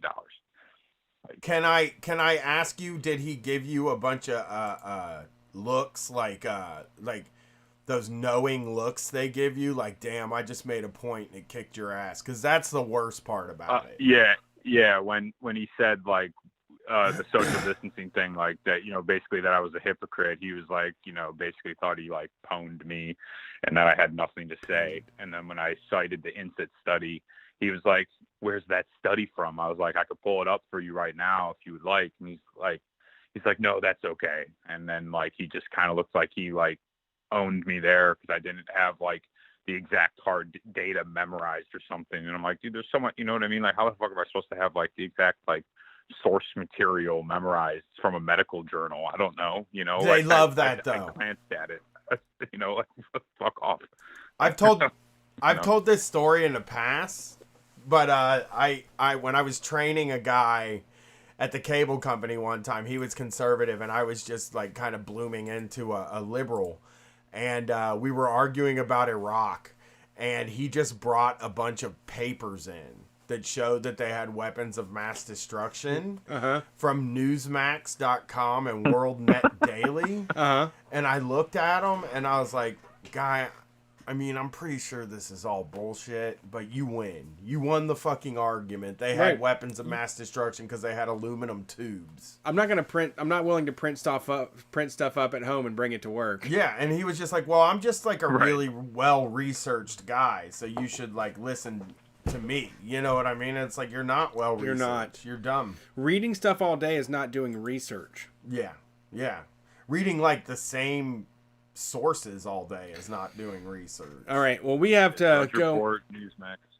We got to go into speed rounds. Thanks for calling in. I appreciate it. I'm glad we got no problem. Could I plug something real quick? Of course. Of course. All right. So it's actually not me, but it's for my friend Ben. He actually sent Brett. I think I sent you guys an email like maybe 2-3 weeks ago. I don't know if I sent it to the right. I didn't send it to Gmail, but I sent it through like on the website. But it was my friend Ben. He was working on a mixtape for like a year, and he just released it at the beginning of last month. And so you could find him on SoundCloud at Hot N, like the letter N Heavy. And the mixtape is Memoirs, and then you can find him at Twitter at the same thing, and then he's on IG at hot.n.heavy_music. So, and maybe I'll send you a follow-up or something, play his mixtape on break or something at one of the call-in shows or something like that. I see it in here. I have your email in here. I just remembered that. I just remembered to check that address. I didn't even include the link actually to the music. I thought about it like a week after I sent it. I was like, oh shit, I never even included the SoundCloud link. But yeah, so. Well, thanks for calling in, buddy. All right. Well, I appreciate it, guys. Yeah, have a good night. All right, it's speed round. Let's speed them up, man. Speed them up, get them down, get them up, get it up, speed down. Hey, Street Fight, how's it going? Hey, y'all, it's Arkea. How are you? Oh my God, I didn't know you were in there. You get premium status. You're VIP. You got to send a DM, Rokea. You should never have to hold. It's okay. I don't have anything to do because we're in quarantine. Well, lockdown. I don't think I have the virus, so I do have a sore throat, so I'm kind of panicking. That's okay. Yeah, I do too. I'm panicking right now, and I'm feeling all of the symptoms, and I've taken my temperature about 6 times during this show. Pretty normal. Yeah, I've taken my temperature every single day for 3 days, and it's been at and around 98, 97, so I think I'm okay. Because I'm in Australia, so we're going into winter, so now everyone is going to be going completely fucking crazy because we don't know whether we're just sick or we're gonna die. So it's bullshit. Yeah, that's really great, but it is not fair that y'all got to have a summer and we're sitting over here thinking really the summers are fucking awful. I don't know about y'all, but I'm not a summer person. I'm a Texan and I'm an Arab, so like heat should be normal to me, but I fucking hate it. So I love the winter, but now I can't enjoy it because of the plague, which is kind of horrible. But it brings me to what I actually called in for, which was to talk about drugs. Now, this is a hypothetical. This is a hypothetical situation, and it's definitely not about me, but I really got into weed about 3 to 4 weeks ago, and smoking it never did anything for me. I was the person who's like, this sucks, nothing's happening. I expected like magic or something. So a friend got me edibles, and I did something incredibly fucking stupid, which was I double dosed. I took one. They're like, just take a fourth. I don't do math. I just took a whole cookie, and nothing happened within 20 minutes. So I took another one. Yay. And then I smoked, and then I took CBD oil and THC oil, like literally within the span of 2 hours. Yeah, dude, I was sending people DMs that were just complete and utter gibberish. I even ordered a Nintendo Switch and Animal Crossing, and then it showed up, and I had no fucking idea what happened. I had bought shit without even thinking about it. Wow. You know what? I do the same thing. My wife got paid Friday, or last Thursday, and I was like, well, we should really try to hold on to this money because we don't get paid till next Thursday. And then I ordered a $100 T-shirt because I was just sitting on the couch and I was like, oh, I really want this T-shirt though, man. So I bought it, and now I'm like, and also what I do is I get high and pay the bills, and like, you know, if you're a person that pays the bills like I do, you separate them up throughout the month so that they don't all go at one time. And every time I'm high and I pay the bills, I pay too much of the bills because I'm like, oh, damn, now the electric bill's at zero. Oh, shit, now the gas bill's at zero. Yeah. Car payment's caught up. You know what I get all excited about it in the moment. And then the next day I wake up and I'm like, okay, now I got to figure out how to live on $200. Yeah. You know? Gotta get groceries. Oh. Yeah. That's so That's funny. I awful. can't believe you got into weed. Yeah, no, look, growing up in the area in Texas where I was, people that could afford weed, they don't come from my community. Like, you had to have some kind of set amount of money to be able to afford it. And I never really got into it. We also had a lot of that DARE bullshit, and I don't know, I just never got into it. Then somebody turned me on to it. I went to a friend's house a few years ago. Everyone was living it. Like, they were laughing, going completely nuts. Nothing happened. So I just sat there like an idiot laughing just for no fucking reason. Get into the car. My friend looks at me and he's like, did anything happen to you? And I go, no, absolutely. Even the cat was high. Okay. Nothing happened to me. Yeah. Well, so whenever I tried edibles, I was like, what the fuck? I love this. It is amazing. Well, the thing that you did too, like, you can say that you fucked up or whatever, and you did. You made the mistake. Yeah. But I have been using weed in some form in differing amounts for my whole life since I was 12 years old. Mm-hmm. And I do that all the time. I get myself too fucking high because I'm like, oh, it's not dialed in. It's not dialed in right now. I don't feel anything, so I'll just do more, you know? So I actually did that we had to do a gig at a cannabis carnival. And I accidentally took 250 milligrams of weed in like 25 minutes and had the craziest time. I had about a really crazy 3 hours. Yeah. Where it was just like, oh, man. I ruined the day for my wife because I made her sit in the car with me. He just put the passenger seat all the way back and just laid down while Katie sat there and talked to him. And then texted the rest of us like, I don't know. He thinks he's going to die, right? He thinks all this shit. He was just texting saying, like, he thinks he's on the verge of death. He thinks that he's not good at what he does. Like, he's just miserable right now. How has your wife not murdered you already? Or at least, like, kicked your ass or something? You know, I don't know why she loves me, but she just does. I think it's because, like, she gets the side of me that is not... She doesn't live with, like, the guy on the radio. Yeah. And she sees, like, a lot more vulnerability in me. Like, it's like, I don't have, like, I don't I love her because she's so separate from my circle of people, like, from the people I deal with in my job and stuff like that. And like, she's just, I don't know. Brett calls me and her Ma and Pa sometimes. He used to in the past, and she really is like cute. That.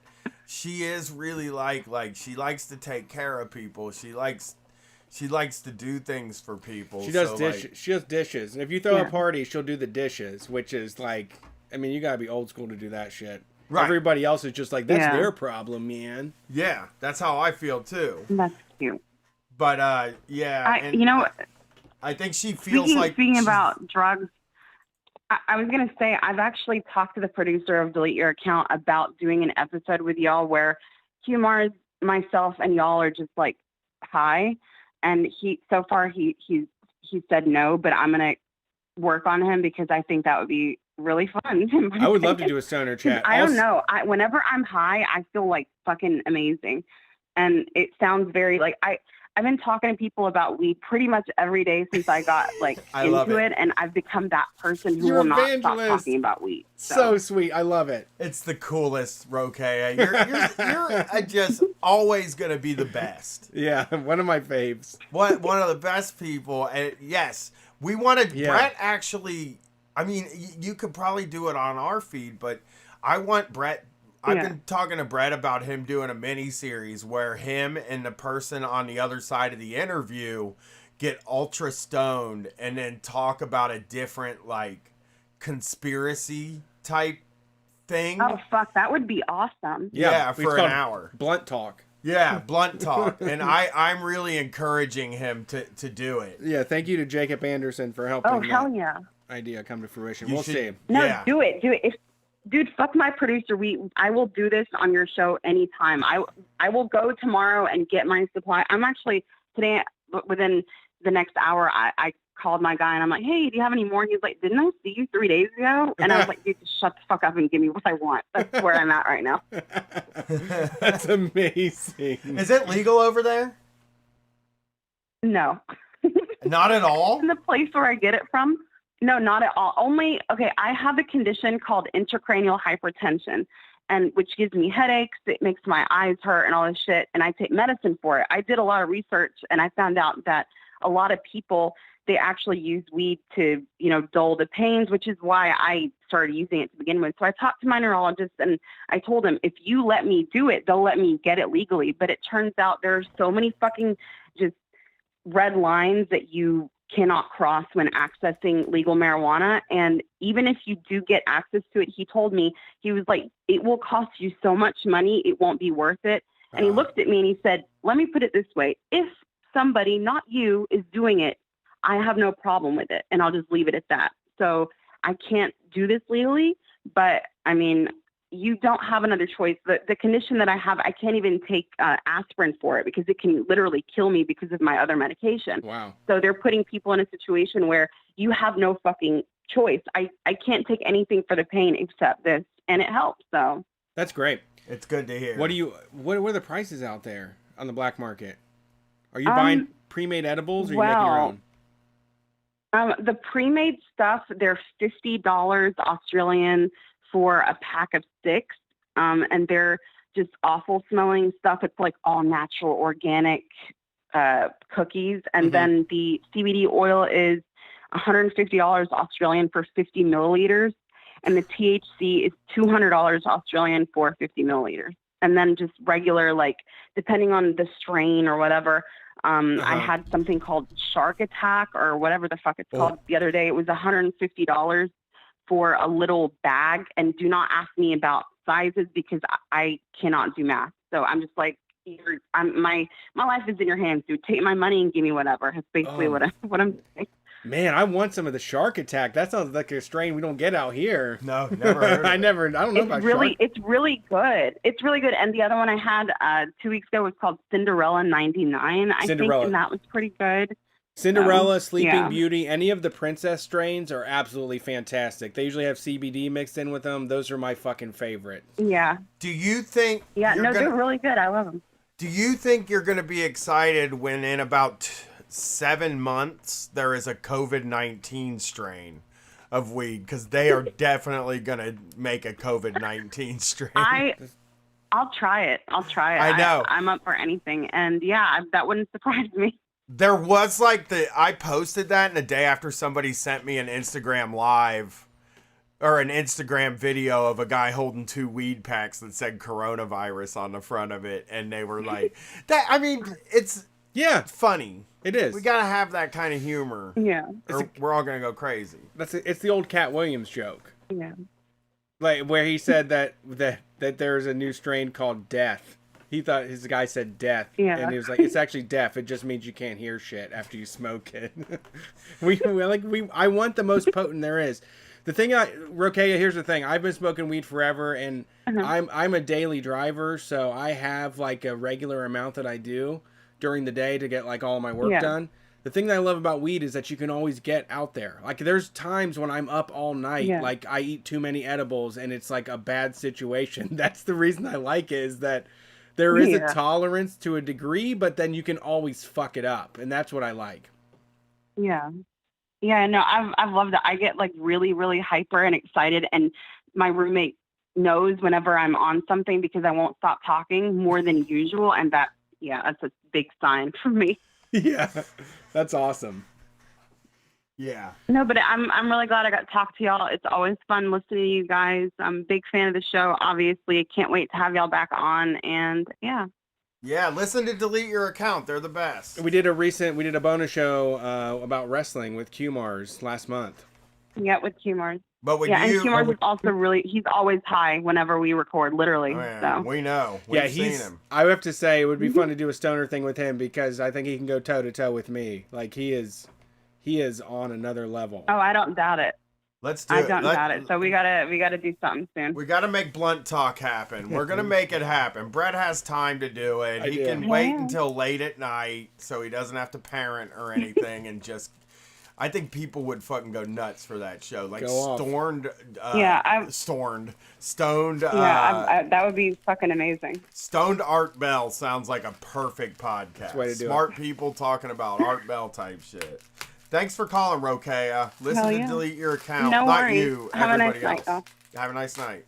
I do have to say, I try to bring it up whenever I can, but literally Delete Your Account kept Street Fight floating. Yes. I used to get payday advances from Delete Your Account when I lived in DC and there wasn't enough money to go around. Our Patreon was like $500, and I used to reach out to Delete Your Account and they would give us a front on it and let me pay them back. They've it was always believed unfucking in real. us. And they're really great, and what they do is so great. And Rock Shams, she's one of the best. Yeah, she is. ROQCHAMS on Twitter. I'm one of my favorite. All right, next one. Thanks for calling Street Fight. Who are we talking to tonight? Hello? Hey, Howsy. what's up? Howsy with an S. Holy shit. Wait, is that work? It's you. If you're having an existential nice. crisis, Okay, you cool. are indeed Hey. me right now. Cool. Hey, it's Scotty from Minneapolis. What's Howdy. up, Scotty? How's it going tonight? Going all right. I'm still working 5 days a week. And Ain't shit changed? you get hazard pay at least. I'm a cook in a homeless shelter. Oh, okay. So okay. That hasn't stopped. Yeah, but I don't know. It's been pretty crazy, I guess. Yeah, I mean that's hard to do. You know, not a lot has changed for me because I do work from home and this is, you know, what I do all the time. But I have been pondering, like, the people that are just expected to go to work right now. I can't imagine. I would drive myself nuts going to work and being like, should I really be here? Am I essential? How essential am I? You know. Yeah. But you are doing and, like, important stuff. Yeah, and I I'm glad I'm doing it, you know, in a way, because if there was ever a time to be helping people, it's right now. But at the same time, every day I'm going to work in a shelter where we can't really account for where everybody's been.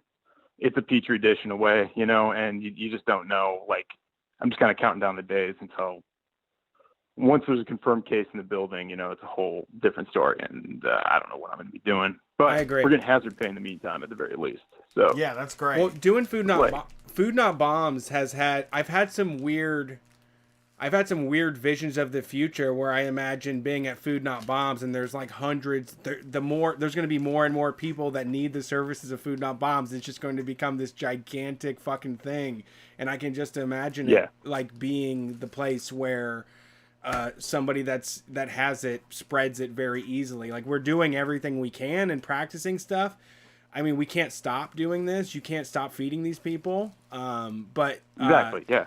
At the same time, you find yourself in this middle ground where you don't have the support. There's not a support structure in place. You have to kind of make it yourself. Or, you know, when you're doing something like feeding homeless people, like no one wants to spend money or time or attention or figure out how they can spend more money on something like that, you know, unfortunately. Yeah. No, exactly. And like, I'm in a situation where the people that live in my building, they live there full time. Like, they're there for a few months. So it's not like a soup kitchen, right? It's a residence, but it's still, it's the real frustration is with like upper management, which is maybe no surprise. It's a nonprofit that I work for, so they're like they I was off, I take the weekend off and then I come back and I'm kind of expecting like, hey, maybe we're using disposable dishes, or maybe like we would kind of be making steps forward as far as ensuring the safety of not just me, but we have volunteers that work here too. Mm-hmm. So like we don't know where they're going. We don't know. And we go on a lot of them are retirees. So they're older people. Right. We got to ensure their safety too. And we're getting like, I come back after a weekend, like 3 weeks ago, and everything shut down, I come back and only thing that they've done is like put up flyers that say like, wash your hands. Mm-hmm. Which we're a fucking kitchen. We're supposed to wash our hands. Like that's not like they're not telling us to do anything different than what we're supposed to be doing. And I don't know, it's been frustrating in that sense. Like they're I don't know. I don't think they're really looking out for people. And I don't know. I mean, I understand it's probably frustrating from top to bottom in this organization, but what's the temperature of your coworkers? What's it? What are your coworkers thinking? Do they want more precautions? Are they just trying to get through the work week? Yeah, I'm 30 and I'm the youngest person that works there. Oh god. And so they've got more concerns than I do even. Okay. I don't have kids. I'm married, but that's it. Like I've got people who got families. Some of them are like semi-retired, and they kind of cook part-time or something like that. And they don't they're all pretty freaked out too. And it really, so far, none of them on staff has gotten sick, but once one person gets sick, that stretches the staff out so thin. And yeah, I mean, a lot of it, it's only a matter of time, I think. Yeah, that's true. That's absolutely true. I saw Bernie Sanders, a video on Facebook that he was putting out there that said, like, we need to protect the people in our hospitals. We need to protect first responders, because if they get it and they die, who the fuck is going to take over for them? If we have, exactly. We can't just go and cough all over the grocery store people or the people making our food. They need to be protected. We can't just let this thing play out. Everyone has to step up and make a more serious effort during this. Yeah, totally. And I've been working there for a long time, and I've never gotten sick. I've never contracted anything. I don't actually interact with that many people, all things considered. I spend most of my time by myself cooking, and then, I interact with people as they come in. So I think I'm doing okay. But at the same time, it's the volunteers that I kind of worry about. That's people, and they're calling on volunteers right now because we're going to need extra help as time goes on. But that's just this weird, population of people we're going to have to be drawn from, most of them who are retired or people who are working from home right now. And every once in a while, I have a volunteer kind of in passing say like, oh, and I gotta go babysit my granddaughter. I'm like, why are you here right now? Or like, why, you got to pick between the two of things or something like that. Yeah. But it's been pretty crazy. I know you guys are over time. Just one last thing I want to do that's not pertinent to my job, but I want to get out.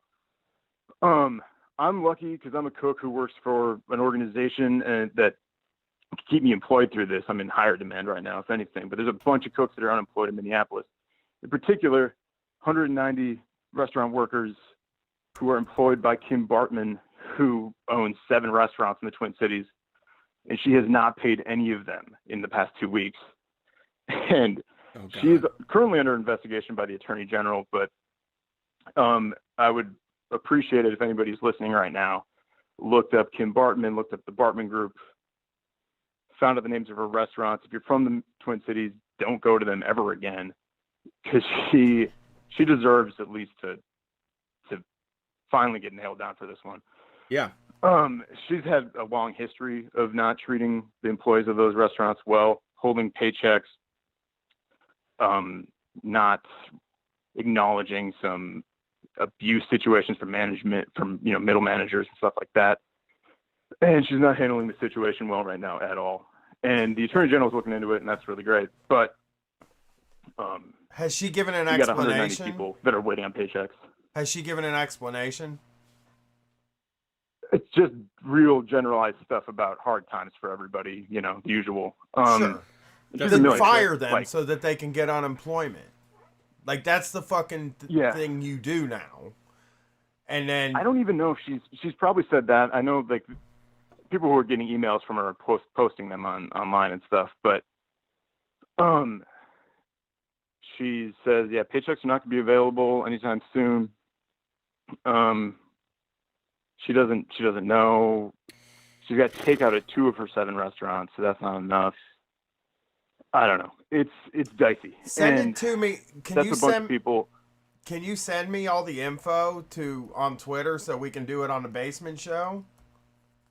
Shit, I'm not online, but Oh, okay. Congratulations. Well, Jeez, don't fucking flex on us like that. Yeah, geez. You enlightened motherfucker. Can you tell me?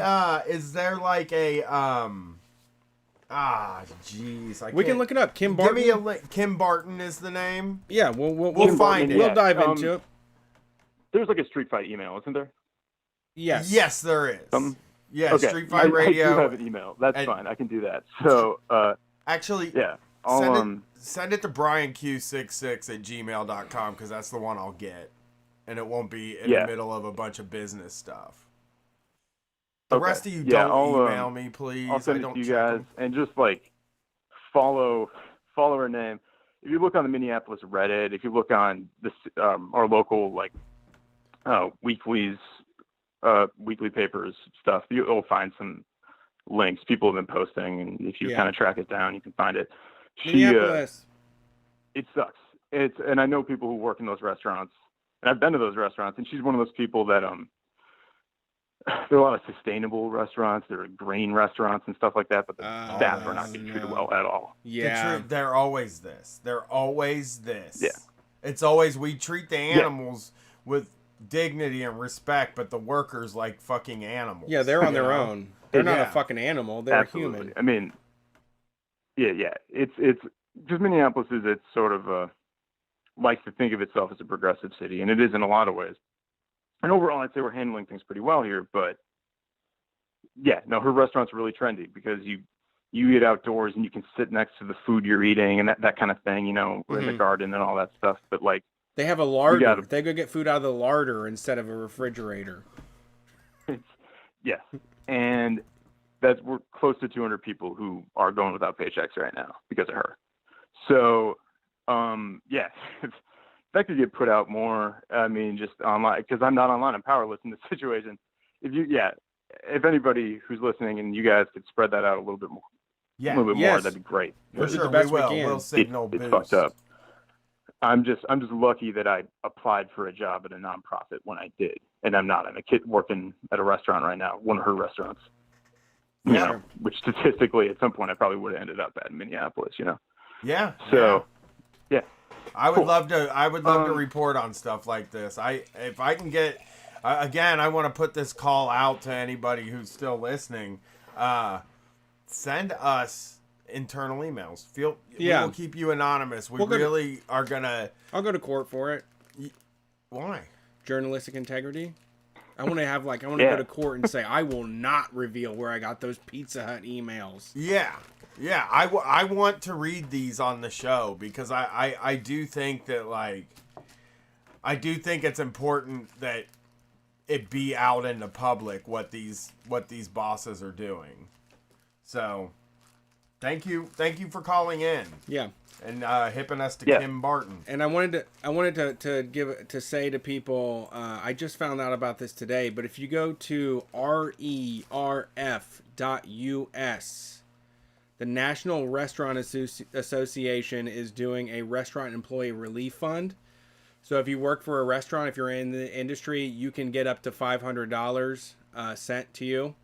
This was established by Guy Fieri, who I love him. Looks like an asshole, annoying, overall like. I stopped being annoyed by him now. Then the aesthetic and just been like, it's just. He started as annoying. We judged a book by its cover. Then we found out that he marries LGBTQ people. He loves vegan food, and he's not an actual asshole. He's just more flashy than the rest of us. He's like a Disneyland mascot. Yes. That's all it is. He is you the know? most epic kitchen chef that you could have. I love him. I heard some funny stories Remember about him. when I worked in kitchens, there was always a guy that had the pepper pants. Yeah. Like you could so when you work as a chef, they just hand you white and black.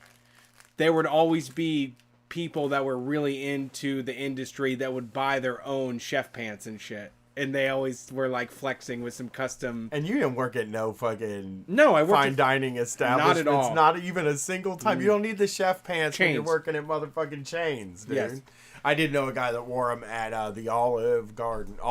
Yeah. He wore them the pepper ones? The pepper ones. They were so good. His dad. I'm going to get some for hanging around the house. The pepper chef pants. Yeah, his How much dad do was those the run? general manager. Pepper chef pants. Pepper Don't start wearing pepper chef pants. It's like it's a Valor thing, and is it? Well, I guess it's like me wearing Carhartt pants, and it is. At There you this go. Point, you know. Yeah. But yeah, you wear the fucking fashionable ones. You don't wear workwear. Nah. I mean, that stuff is not very comfortable or cool. Is the problem. The workwear. I wore the workwear for a number of years. Right. And I'll tell you this. They make really great thick hoodie jackets that you can get at Meijer that they wick rain away and snow, and they keep you warm. And Okay. I highly recommend. Go to Myers for all of your Carhartt Well, needs. I mean, whatever the store is, but they only cost like $30 or something too. And It's affordable. One of the best purchases I made. Go ahead. We got 3 in the chat. We're in overtime right now. We're going to take care of everybody that called in. So stay on the line. We will get to you. For those watching on the stream, here's the note I wrote to Brett. Hey, how's it going? Welcome to Street Fight Radio. It's you. Hey, it's your boy, Young, Weed Waffles. Oh, Weed my Waffle! God, Weed This is Waffles? great! This is star-studded cavalcade Yes. of celebrities this week. This is great. I'm so All right, happy. I'm gonna just say this off break. Again, thank you so much for helping me with the whole, refugee thing with my coworker who is in ICE. Yeah, we got him out. Really? Oh yeah, funny story about that. One, I got fired from that job, but for a good reason, because basically, to make a long story short, that job was probably going to get shut down anyway, if not after this whole shutdown. Basically, the Department of Labor and a bunch of other stuff has been going on there. What no one likes to talk about is because the place keeps hiring some of the most biggest fuck ups there. Like not even like encouragable fuck ups. Like I actually said this to one of the like older cooks who's like a straight up convict. Like dude was like in San Quentin, and he's less of a fuck up than the younger guys they keep hiring who are like an actual legitimate detriment to the place, because he is cool people. The people they were hiring were like they were already under investigation by the Department of Labor. They were hiring jackasses who were like straight up doing shit that was going to get the place sued. Like there were points when like they would have like straight up like plainclothes cops doing raids on the places because the idiots wouldn't stop selling like hard drugs out of the back of it. It's one thing to sell weed out of a restaurant. Everybody knows that one weed dealer at a restaurant, or one or two. Everyone knows that guy. Everybody knows one, right? Like everybody, come on. Yeah, I mean, I usually, But, what I would do is buy an ounce and then sell to people at work that were in need. Yeah, that was always my game. Yeah, but here's the thing. I got tired of it because it was one thing where, like, I knew I needed to get because I'd been there on and off for, like, 10 years, and it was starting to get to the point where it was kind of like getting towards, like, the first act of a Fight Club. Okay. Except I didn't have, like, a Tyler Durden experience. I just sort of just had my day where I finally just beat the shit out of the one guy there that I had the most problems with at the time, told everybody about themselves, and just got the fuck out. Because the final part was I told one of the guys there who was just this annoying ass, like, he's just annoying ass like straight up Zionist dude that without getting too much exposition, he's just one of those guys who's like really into Zionism because he's really insecure about how he looks. Like, if you want an idea what he looks like, imagine Adam from Cumtown, but like actually ugly. Okay.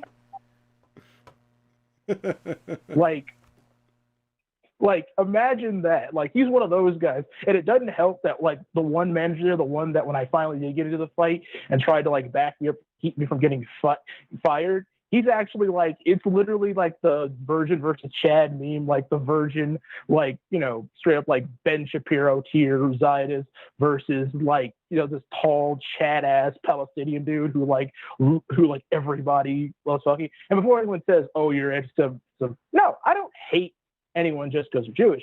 There's a problem when you're like actually backing an actual ethnostate. Keep in mind, I'm of Algerian descent. We don't have the best history with the Israeli government whenever we go anywhere near their fucking border. Sure. So I have a reason to not have a like. You know, there's Jewish people in my family. Even they don't like Israel. Right. I mean, granted, they're also half black, so that's probably why they don't. So. Yeah, that's an intersection. Joe Biden, king of blacks, and the kind of saying like, well, you got a pro-Jewish homeland? No, it's not a Jewish homeland. It's somebody's got to hold the government accountable when they're like, you know, human rights violations, you know, like Turkey. Actually, using the whole thing of Turkey to circle back to the main story, the part where the guy at the job who was like really Zionist started to like fuck up was he tried to defend Turkey. Now, this is where he fucked up. The management and the owners of the restaurant where we work at are all Greek. So you could probably guess where this is going. Like, do I have to explain this to everyone listening? Like, you know, trying to defend Turkey's crimes against the Greeks to Greeks. Come on now. Does I really have to explain it? Anyway, point is, he fucked up. I finally had enough of them. The part where I finally snapped that day is when the power went the fuck out, and we had to bring a bunch of stuff outside because all the freezers were broken down. And part was, I got tired of this one dude there who's like the food runner because our elevator doesn't work anymore. Mm-hmm. Basically, this is what happened. I was upstairs on the roof, and I was a busser at the time. I finally had enough of this little idiot because here's what happened. Here's what I finally just fucked up. You fucked up. Now, I automatically end up being like the default, like one of the older dudes, because I'm like almost 30. All the other guys are like, you know, early to mid 20s. So I'm older than all of them. Mm-hmm. So I'm also like not really like that big in terms of like stature. Like, I always make the joke that I look like Brace Belden if he was Algerian. Okay. Like, Brace just found out I'm bald. Huh? Brace just found out I'm bald He this didn't know? week. It was yeah, I was like, who wears a fucking hat all the time that's not bald? Get out of here, you know? Like, that's pretty much what it looked like. Just imagine like Brace, but with like Flip Wilson skin tone. Sounds handsome though. Like, that's the best. Oh fuck yeah! Like, before I left that restaurant, I fucked a bunch of the waitresses there. Lovely girls. Actually, before I left, I stole a bunch of the toilet paper before the shutdown and gave it to them. Very wise. Very wise. Well, Weed Waffles, we're into overtime now. So. Well, long story well, I'll just finish the story like this. Yeah. Broke go the ahead guy's and finish arms it. I'll bring it. So like this. Broke the guy's arm in 3 places because he basically did the Trump special of grabbing one of the waitresses by the pussy and her like yoga pants. And after that, it was just like, you know what? Fuck this. Yeah. And just broke a tray over his head. And after that. Hell yeah. I love it. That's cool. That's an excellent response. Well, thanks for calling, buddy. Yeah. We're trying to get off work. Oh no! One last thing. Okay. I need to know if I can send you guys a link to this pirate Plex server I'm going to. What movies? I'm trying to like get these out. I got nothing but time. I'm trying to like get some pirates and movies and like get them to you guys so you can like do some stuff for like your Patreon for like commentary and shit. You have your own Plex? You have a Plex server? I'm setting that son of a bitch up. I just need to know where I can send you guys a link. Okay. A link. Yeah, just send an email to us or contact us on any of the pages and let me know. I already have a Plex that we started sharing the Street Fight group on Facebook. We now have access to everybody's library, so we're spreading as much as we can. So I'd love to see what you got in there. I don't have anything yet. I just have some stuff on DVD. Like the stuff I know I have on DVD is like old black movies like New Jack City and Why Do Fools Fall in Love and Bamboozled, stuff like that. All right, good stuff. So, yeah, that's what I know I have on art to upload. So for just can you put in like the chat for Twitch a link that I can send you guys to, because that's what I'm watching the stream on. Okay. Yeah. I think we can. I think we can do that. What do you need? An email address to invite to your library? Yes, I need an email address because I'm in the other room right now, literally setting up a new computer because I said, fuck it, I'm going to do this new operating system. So the other one in there is like running Fedora 31. So that's how I'm making sure this shit's secure as fuck. All right, just send it to brett.payne84@gmail.com. I guess we're all giving out our personal emails on this fucking show. That's the theme? Yeah. I'm gonna get. I'm gonna check my email right now. It's probably full. Yeah, just my Plex name is brett.payne84@gmail. Put in the chat. Yeah, I'll put it in there. To write down with, so I'm putting. I just need to put that in the chat so I can come back. All right, got it. We got it. We get it in there for you. Thank you. I'm gonna get out of here on my last note. Sheriff Wigglesworth in Ingham County, you were a fucking fascist. I'm out. Thanks. Yeah. Weed Waffles. See you later, buddy. Hear from you later. Right. Weed Waffles. Weed Waffles is like, he's one of our, I don't know. Unstoppable force of he's nature. An unstoppable force of nature. He worked at a vape store.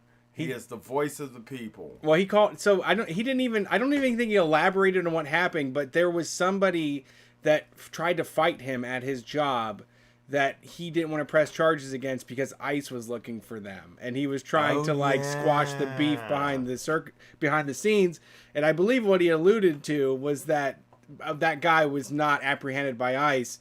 There was money sent. There was a fundraiser that we linked to. So apparently Street Fighters helped his lawyer or whatever it was. But nice. Thank you, Weed Waffles, for rushing in like that. Man, it's Weed Waffles in the house. Thanks for calling Street Fight. Who are we talking to tonight?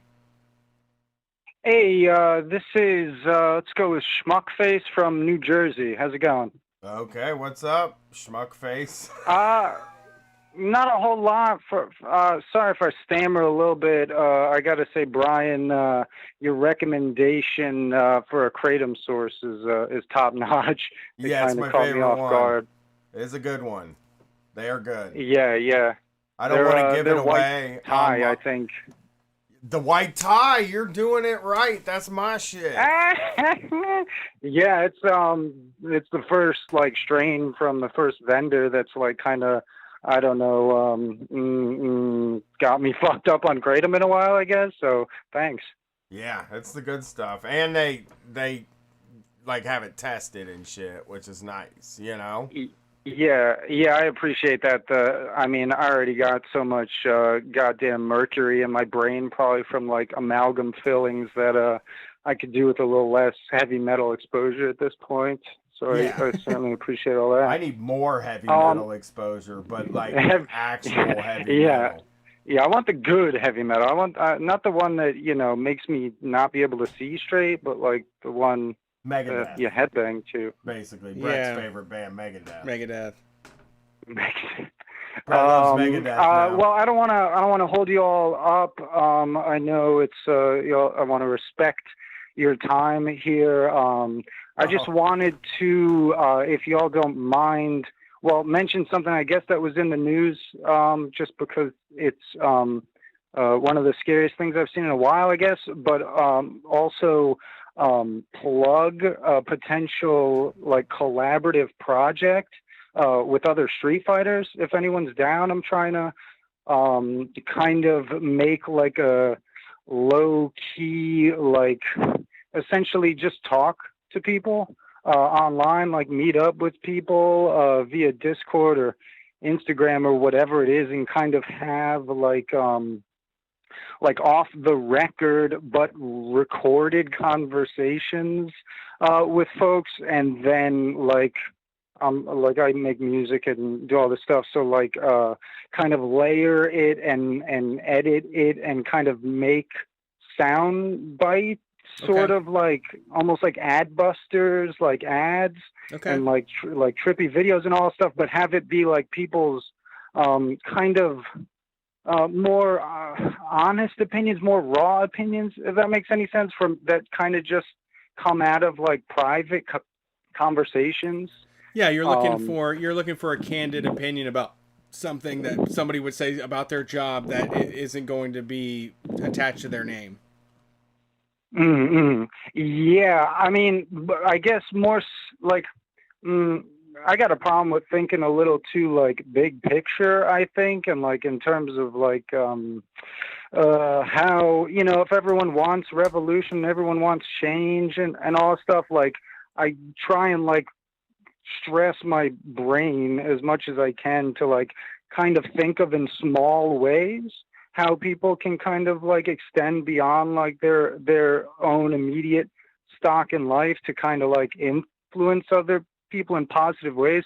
So I think specifically like it's more like what I'd want to talk to people about is more like if this COVID-19 situation is like what a lot of people are saying online, an opportunity for like leftists, you know, the silver lining of like, oh, the regular narrative of, you know, capitalism's so great, it's the best we got, all this stuff is now kind of smashed to pieces, like to like a lot of, you know, otherwise not radicalized people. Like, I feel like this is a good time for like us as leftists to kind of like squeak in that crack and like explain like our world that we want and kind of like do our own narrative building now that like the one that's dominated everyone's headspace for last 100 years or whatever is kind of not as strong as it was just a few weeks ago, if that makes any sense.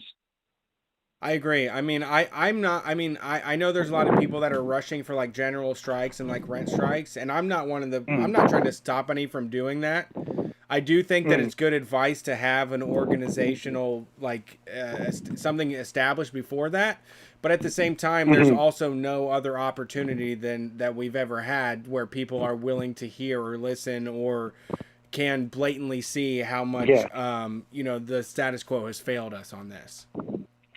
Yeah, I agree 100%. I mean, I've posted stuff up about the rent strike for April 1st, and of course, like you said, if anyone's like, you know, got boots on the ground and is moving in that direction, like would support it all the way. But I feel like in some ways, like just getting the idea out there is in some ways like more long term, like a strategic strength that like the left can work towards right now than like literally like rent striking. Not to tell anyone not to do it, but like, you know, I think it's a really good time for people to like think critically and like really kind of figure out what we want to sell the public if we want to like come out the other side of this with like positive change for a change.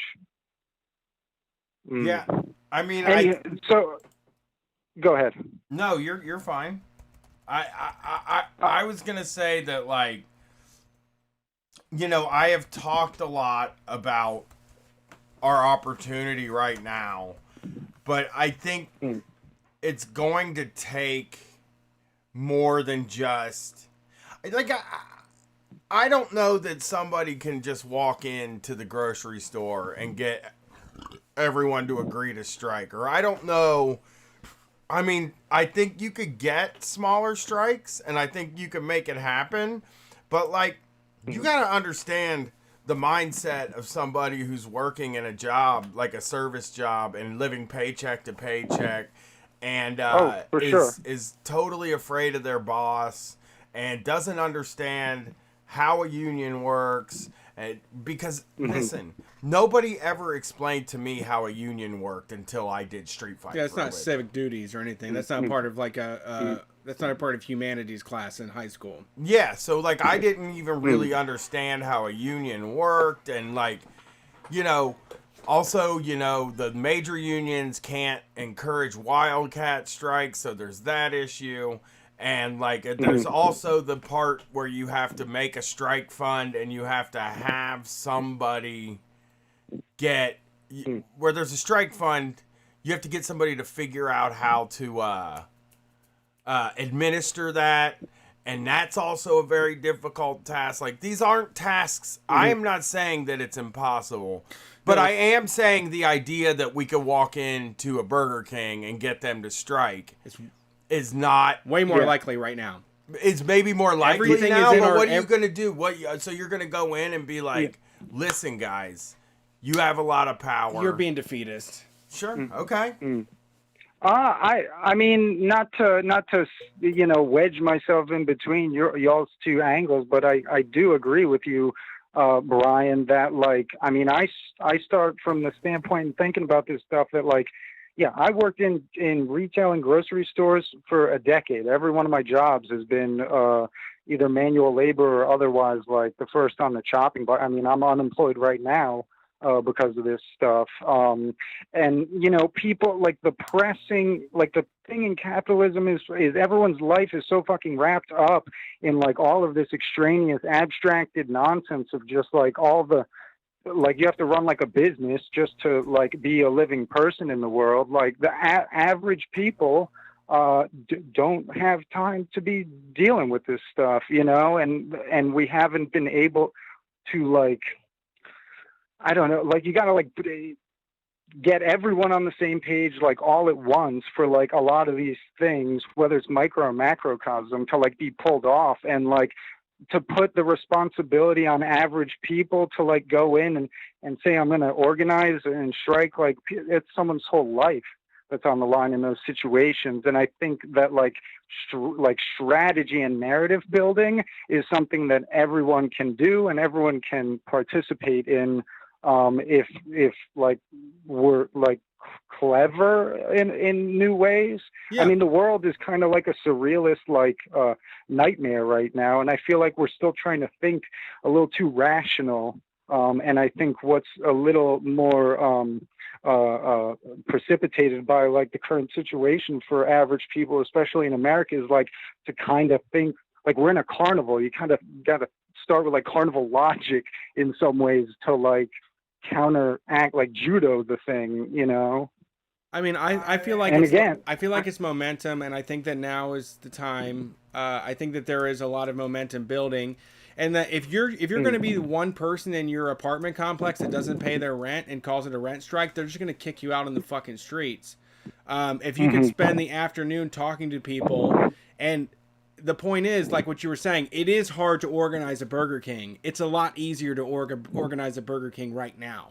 Like, I think that now, for sure, there is the Overton window has shifted in a very big way that, no, I don't think that we should all do rent strike if we're just going to be the only person that gets evicted from our thing. But now is the time when we do have things moving in our direction. We have momentum. You can go knock on all of your neighbors' door. You could spend an afternoon. It's like the same thing as doing, like, this is where the skills that happen from trying to get a Democrat elected, aka Bernie Sanders, all of that phone banking and all of those like door-to-door knocking and canvassing you did, now you can take those skills and move them into real world things that affect your day-to-day life, that aren't just trying to get a president elected to solve all the problems for us.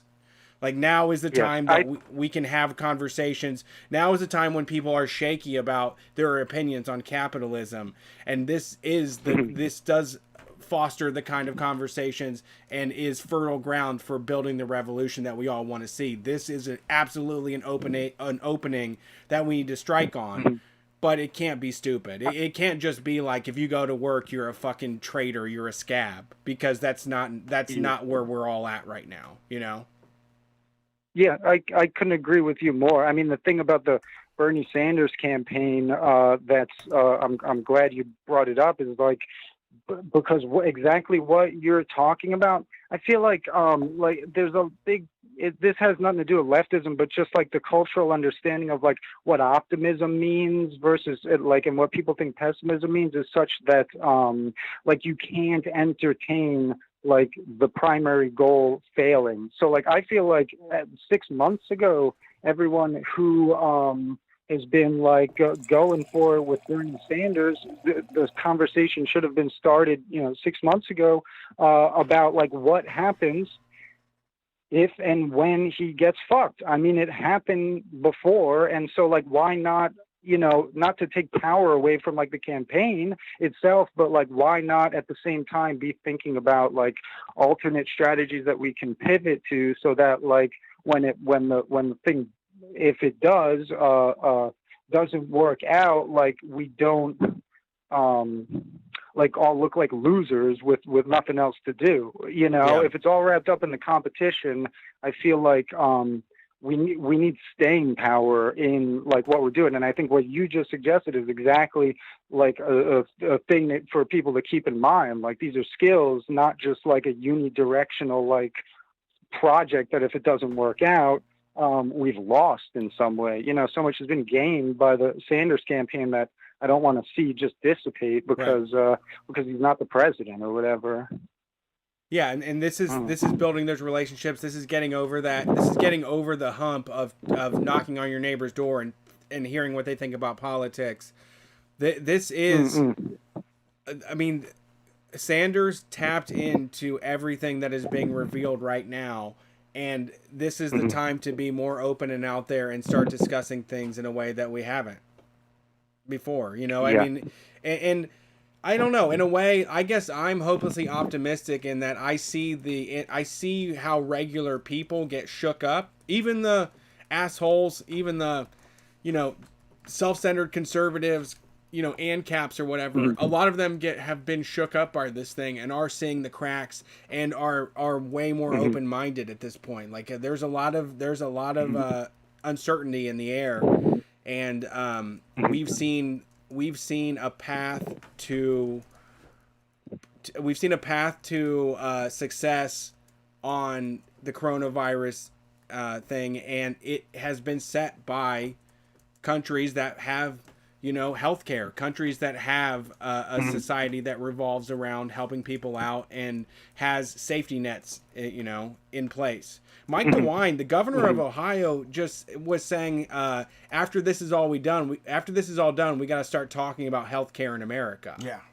Our governor, our Republican governor, is like, I think our fucking healthcare system is fucked up now that I look at it. Yeah, I mean that's wonderful. I mean, that's the stuff that gives me help. I mean, seeing rent strikes like for the first time, not just being organized and like publicized online, but like I'm seeing like tools being distributed and like packaged, kind of primers on like how to do this if you're interested in this sort of thing being passed around. And like all like I don't want to take away from like anything that you're saying. I agree 100%. It's just like I don't want like, look, the gears of industry are such that like it's going to be a Hail Mary to come out immediately after this thing, and like be in a world that any more resembles like one that we're going. It's totally doable, but like to bank on that.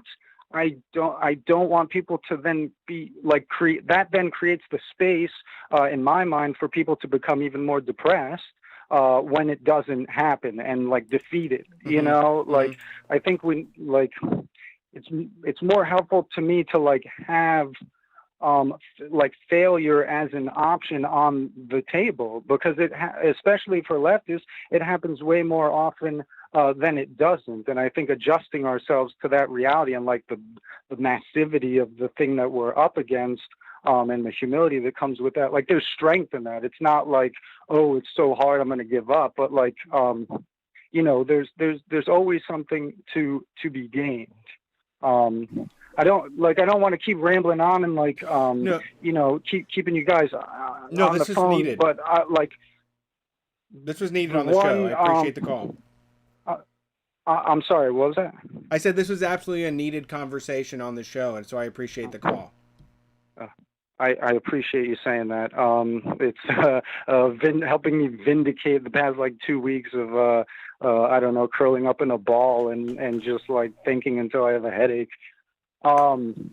The thing in the news that is scary to me, and I think is very relevant to this, did y'all see that the EPA suspended all of its guidelines, and it's just like in a press release was like, oh, pretty much like the gloves are off for industry. There's not going to be any EPA enforcement, and Right. there's not going to be any requirements for companies to even monitor how they're not or what they're doing. So retroactively, like they can't be held accountable for shit either. And that's happening at the same time that like oil is like cheaper than it's been in like, you know, since the decade or 15 years or whatever. That's a very scary prospect. And I don't know, that just like represents to me like the real like demon that we're up against, that like in this time of crisis, like the floodgates are opening in these ways. That's, you know, there and is, it has nothing to do with us. There's of course lots of problems. There is lots of things to worry about. I do have to say that in this time though, the Nextdoor app has turned from like some casual racism into like full mutual aid. Like for me, I feel I do understand the apprehension of people like rushing into some of these like very radical actions, feeling that, you know, we're not ready for them. And I completely acknowledge that. But at the same time, I have felt in this moment that if you push humanity into crisis, they care about each other a lot more. Like people step up, people are more concerned than they've ever fucking been right now, and people are willing to do more than has ever been asked from them in their entire fucking lives. And so in a way, I feel like that uncertainty, the more that we can push ourselves towards uncertainty, we're going to get in there and fill in the cracks. And, you know, I'm, you know, a privileged fucking podcaster that is not trying to tell people to risk their livelihood or anything like that. I just have to say the tendency of humanity is one that's more towards camaraderie than it is towards, you know, selfishness. That's what I've seen.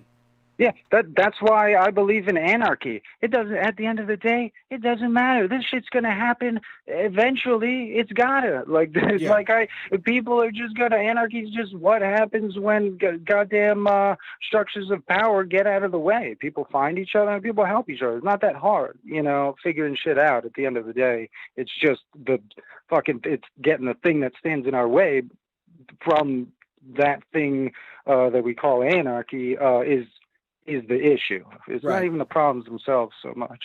Well, thanks for calling in. I appreciate it. Do you have a Twitter or a Twitch or something you're trying to want to promote?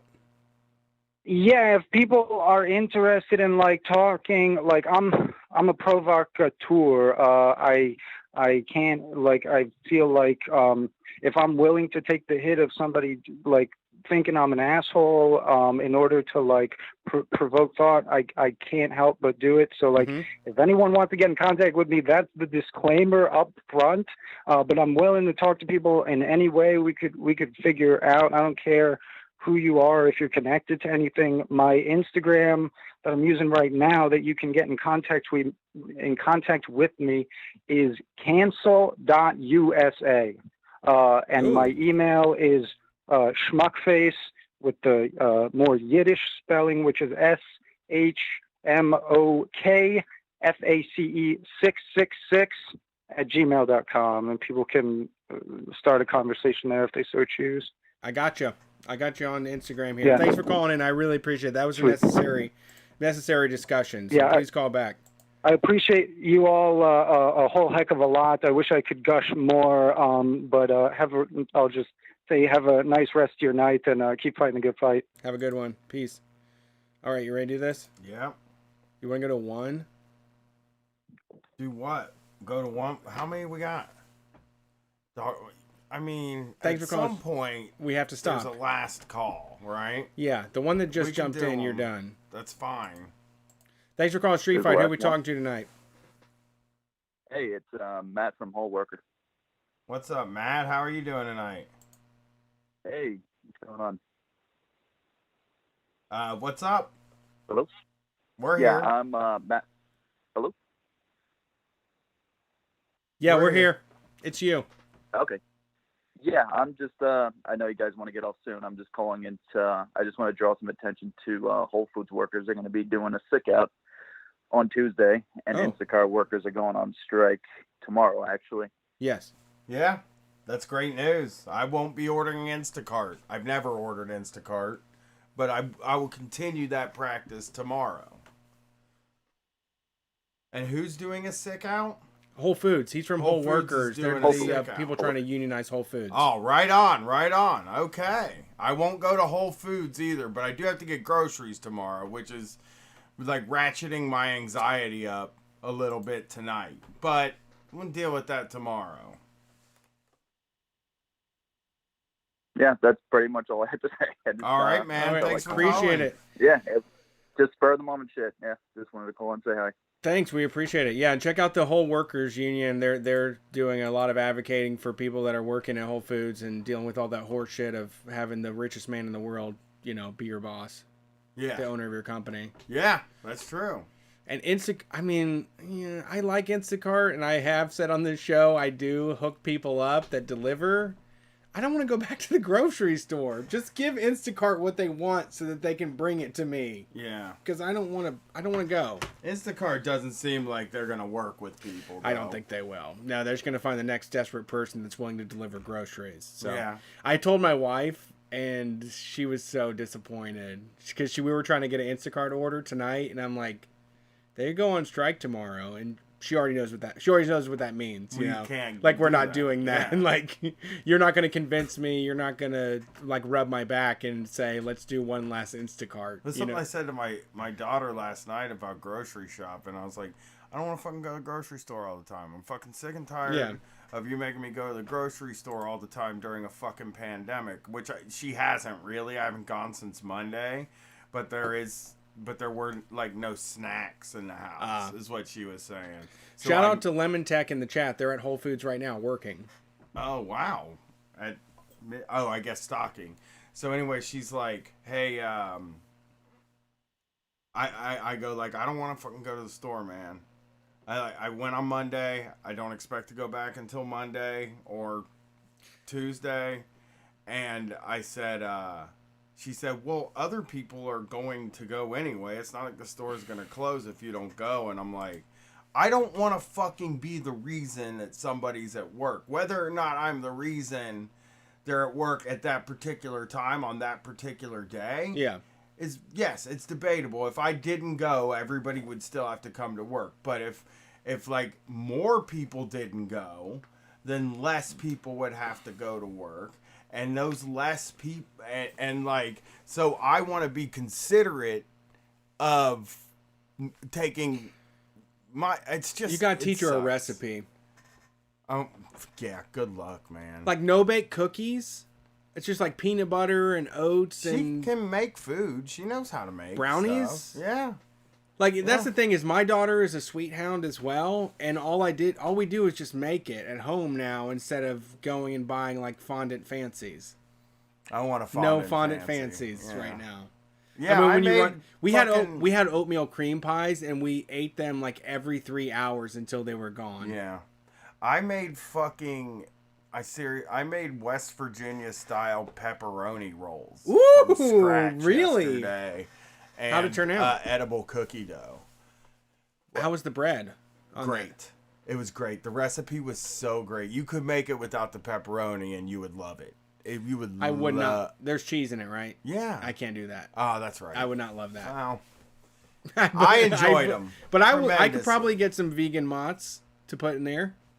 I thought they were fucking really good. The recipe is so good. It's like takes very few ingredients. It does take a long time. There's 3 rises. 3 rises. I've never Yeah. even done that in my life.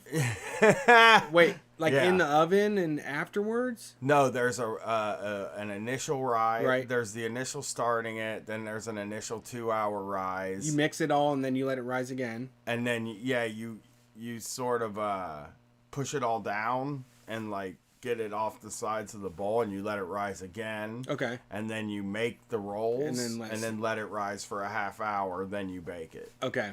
Okay. But they were good. Okay. I fucking really, I'm like really chomping at the bit to get home to eat one of those fucking things. West Maybe Virginia 2. knows what's up. Yeah. Well, I mean, it's just that's where I remembered seeing them, so that's how I searched. So I just saw a horrible fucking comment in the chat that stopped me in my tracks. Like somebody being mean? No, just I don't know what they're getting on in there. This is our last call of the night. Thank you for calling Street Fight. Let's see what Are you have people to say. Fighting? No, it's very lively. There's a lot of people in there, and it's just like it's just when you hear a part of like a spicy conversation and you don't know the context. Yeah. Hey, Hello? what's up? Who's this? This is Maddie from Harrisburg. What's up, Maddie? How are you doing tonight? Hey, I know who this is. I'm doing good. What's how up, are you Maddie? guys doing? Maddie Solidarity? I'm pretty tired. Yeah. I took a Klonopin about an hour and a half ago, and I'm high, but I'm okay. I'd like to smoke a cigarette and maybe take a piss, but I'm on a it's not about me. I re-upped on my acid on halfway through the show, so I'm going to be up to like 4 or 5 tonight, yelling at people on Twitter. Well, maybe I'll hang out for a little after we're done.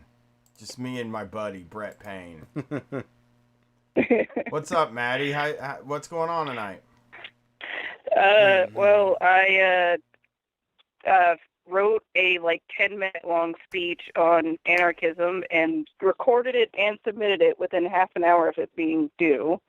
And then now I'm playing The Sims because I was going to go to bed at a decent time, but fuck it because Nobody's doing that. I want to play The Sims. Is there a new Nobody's Sims doing out?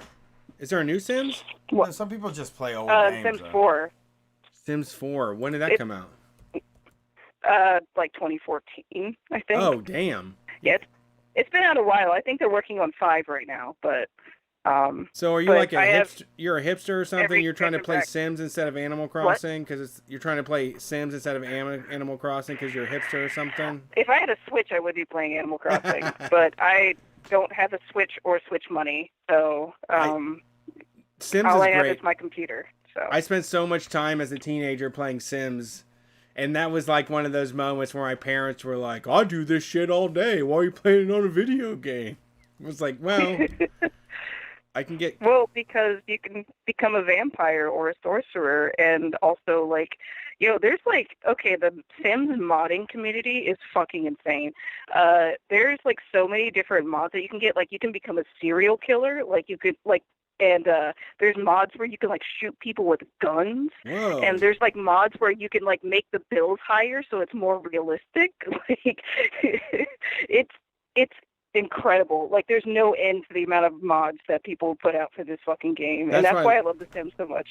I don't even play it for the base game anymore. I love the mods.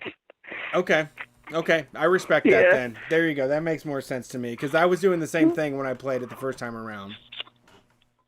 You would get the naked mod was really funny, or to have all of the Avengers. I had Captain America, Spider-Man. I had a house full of Avengers at one point.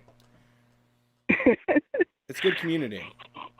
I've never played it. I want to play I'm saying this in not a negative way. I want to play a boring game sometime just to see if I can do it. You know? Okay. Because I like to shoot. I like a lot of fast action. See, but here's the thing about The Sims, though, is that you can totally crush your life in a way that you can't do in real life. The Sims is great because I could.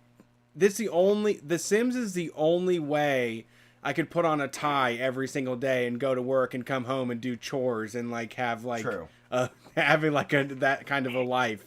It's complete fantasy for me as much as Bloodborne is. Yeah. Yeah. I've gotten to the point where like I can't really play like a lot of actiony games anymore.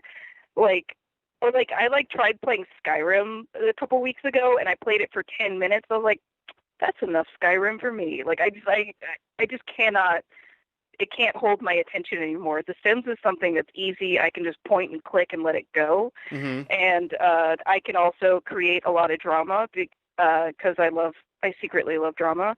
And so I can like have people cheat on each other and like create like all this bullshit. I can break up homes. It's great. So yeah, it's terrible, but like I don't know. It's a weird release for me. No, I understand it. Oh no, she got dropped. Fuck, I dropped the wrong call. I was trying to drop the. Oh man. Well, God Maddie, damn it. we apologize. We owe you one. She's great. Well, we can move her to the front. I clicked drop on the person that just called in. I did not click drop on the fucking caller. Yeah, these motherfuckers want us to go till 5 for 5 hours. It's 1 a.m. It's Street Fight Radio, your bonus extended version. We're going to wrap up. Sorry to Maddie. I owe you an apology. You can get in next week, front of the line. We're Street Fight Radio. Find us at streetfightradio.com. Find us on all of the social media shit. Find us, wherever podcasts are sold. We will be here. We're going to continue with spreading this mess across the U.S. Stay blessed. We'll see you on Wednesday. Peace. Oh, end the show. Fuck, I didn't hang up on her. I hung up on the new caller. You ain't gotta fucking explain it to me.